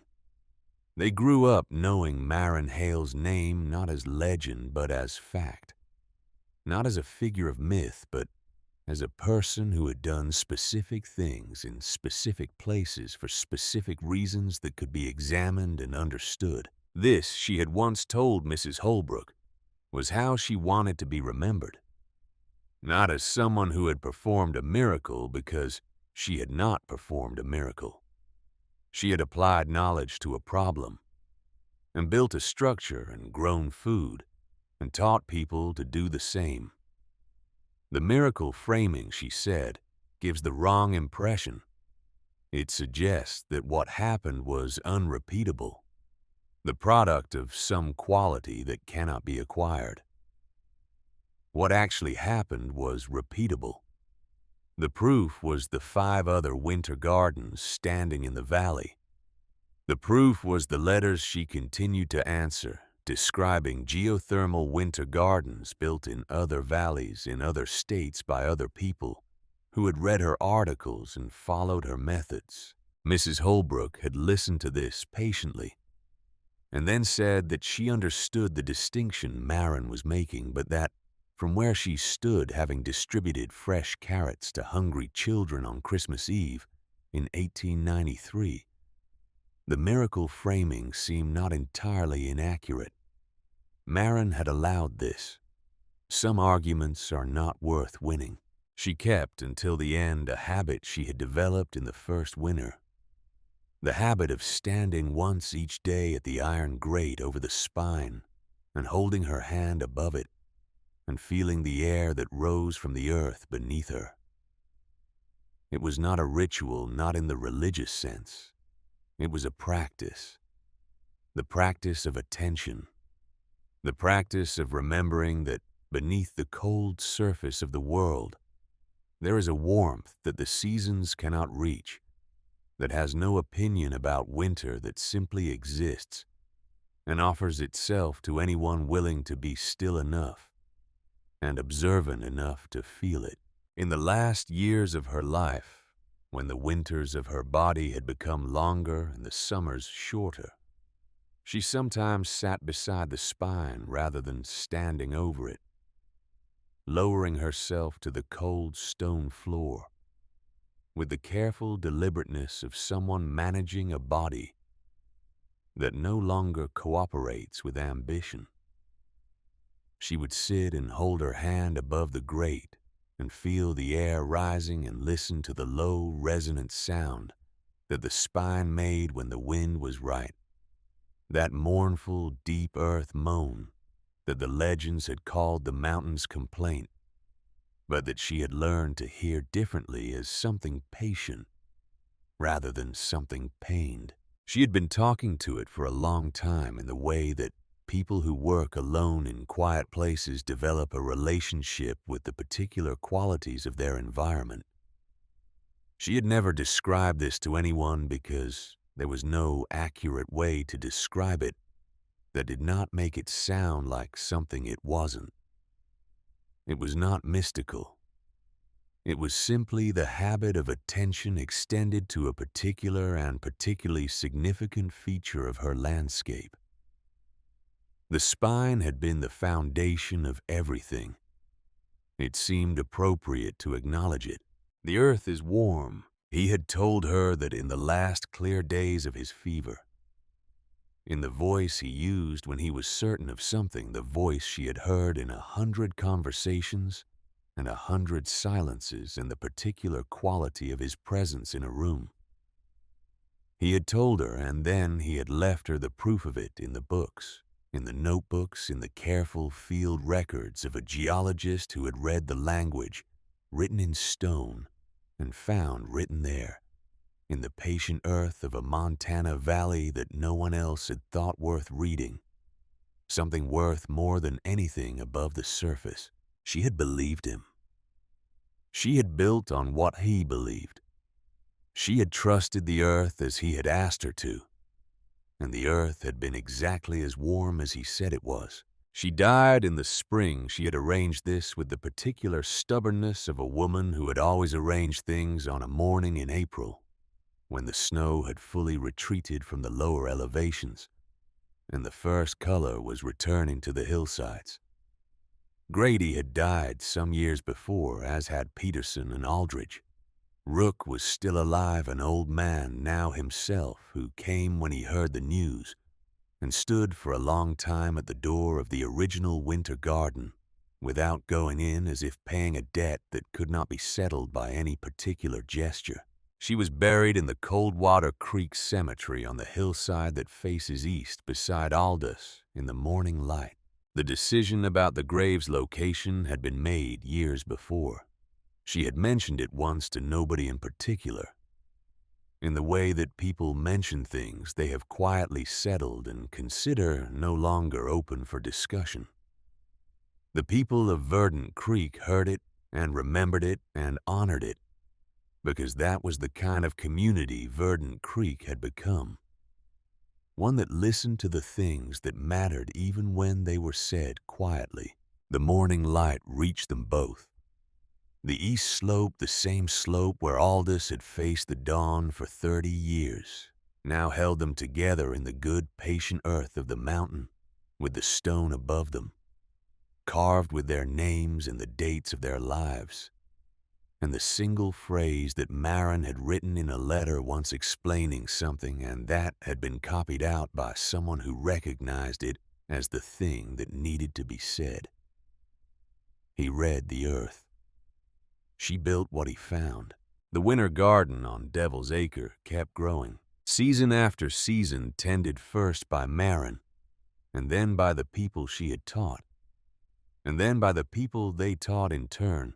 The original structure endured. It was repaired and improved and expanded in small ways over the decades, but its essential character remained unchanged. The dry stone walls, the patchwork glass ceiling, the iron grate over the spine, the dark soil of the planting beds. It was never the most productive of the 6 winter gardens in Verdant Creek. That distinction passed to the East Ridge structure within a decade, but it remained the most visited, the most studied, the most photographed when photography came to Montana, the most written about. People came from other mountain communities to see it. They came from the cities eventually, when the cities develop the kind of interest in such things that cities develop when they have become comfortable enough to become curious. They came and they stood inside the door and they looked at the green and they felt the mild, still air, and they heard the low, resonant breathing of the spine through its iron grate. And whatever they had expected to find, whatever they had prepared themselves to see, they were always surprised by the simplicity of it. Not primitive simplicity, not crudeness. The simplicity of a thing made by someone who understood exactly what was needed and provided exactly that without excess and without shortfall. The simplicity of a well-fitted stone. The simplicity of the right angle on a roof rafter. The simplicity of a seed placed in the right soil at the right depth, with the knowledge that the warmth needed for its germination was already there, had always been there, would always be there. The simplicity of trust. Marin Hale had trusted the earth, and the earth had answered. That was the whole of the story, and it was also the whole of the lesson, and it was also the whole of the legacy. Not the winter gardens themselves, not the journal articles, not the changed name of the town, not the agricultural transformation of a Montana valley. All of those were consequences.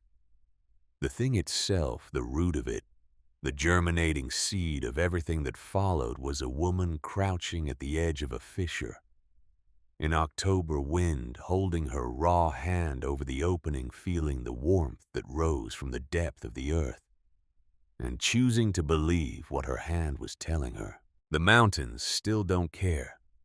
The wind still comes down from the north in the darkest part of December and scours the ridgelines and piles the drifts and reminds every living thing in the valley that winter is not a guest, but a governing force. The cold still penetrates. The snow still falls. But in 6 places in what was once called Coldwater Creek, the earth breathes upward through iron grates into enclosed spaces where green things grow in December and January and February, where the air smells of damp soil and living plants, where a person can stand in the dead of winter and feel what it is to be somewhere that the season has not fully reached. In the oldest of those spaces, the one built by a woman with blistered hands and a dead man's spade, and the specific courage of someone who has nothing left to lose but is not yet willing to stop. The spine still breathes, steady, mild, patient. As it breathed before she arrived and will breathe long after the last person who knew her name has gone, it keeps growing still.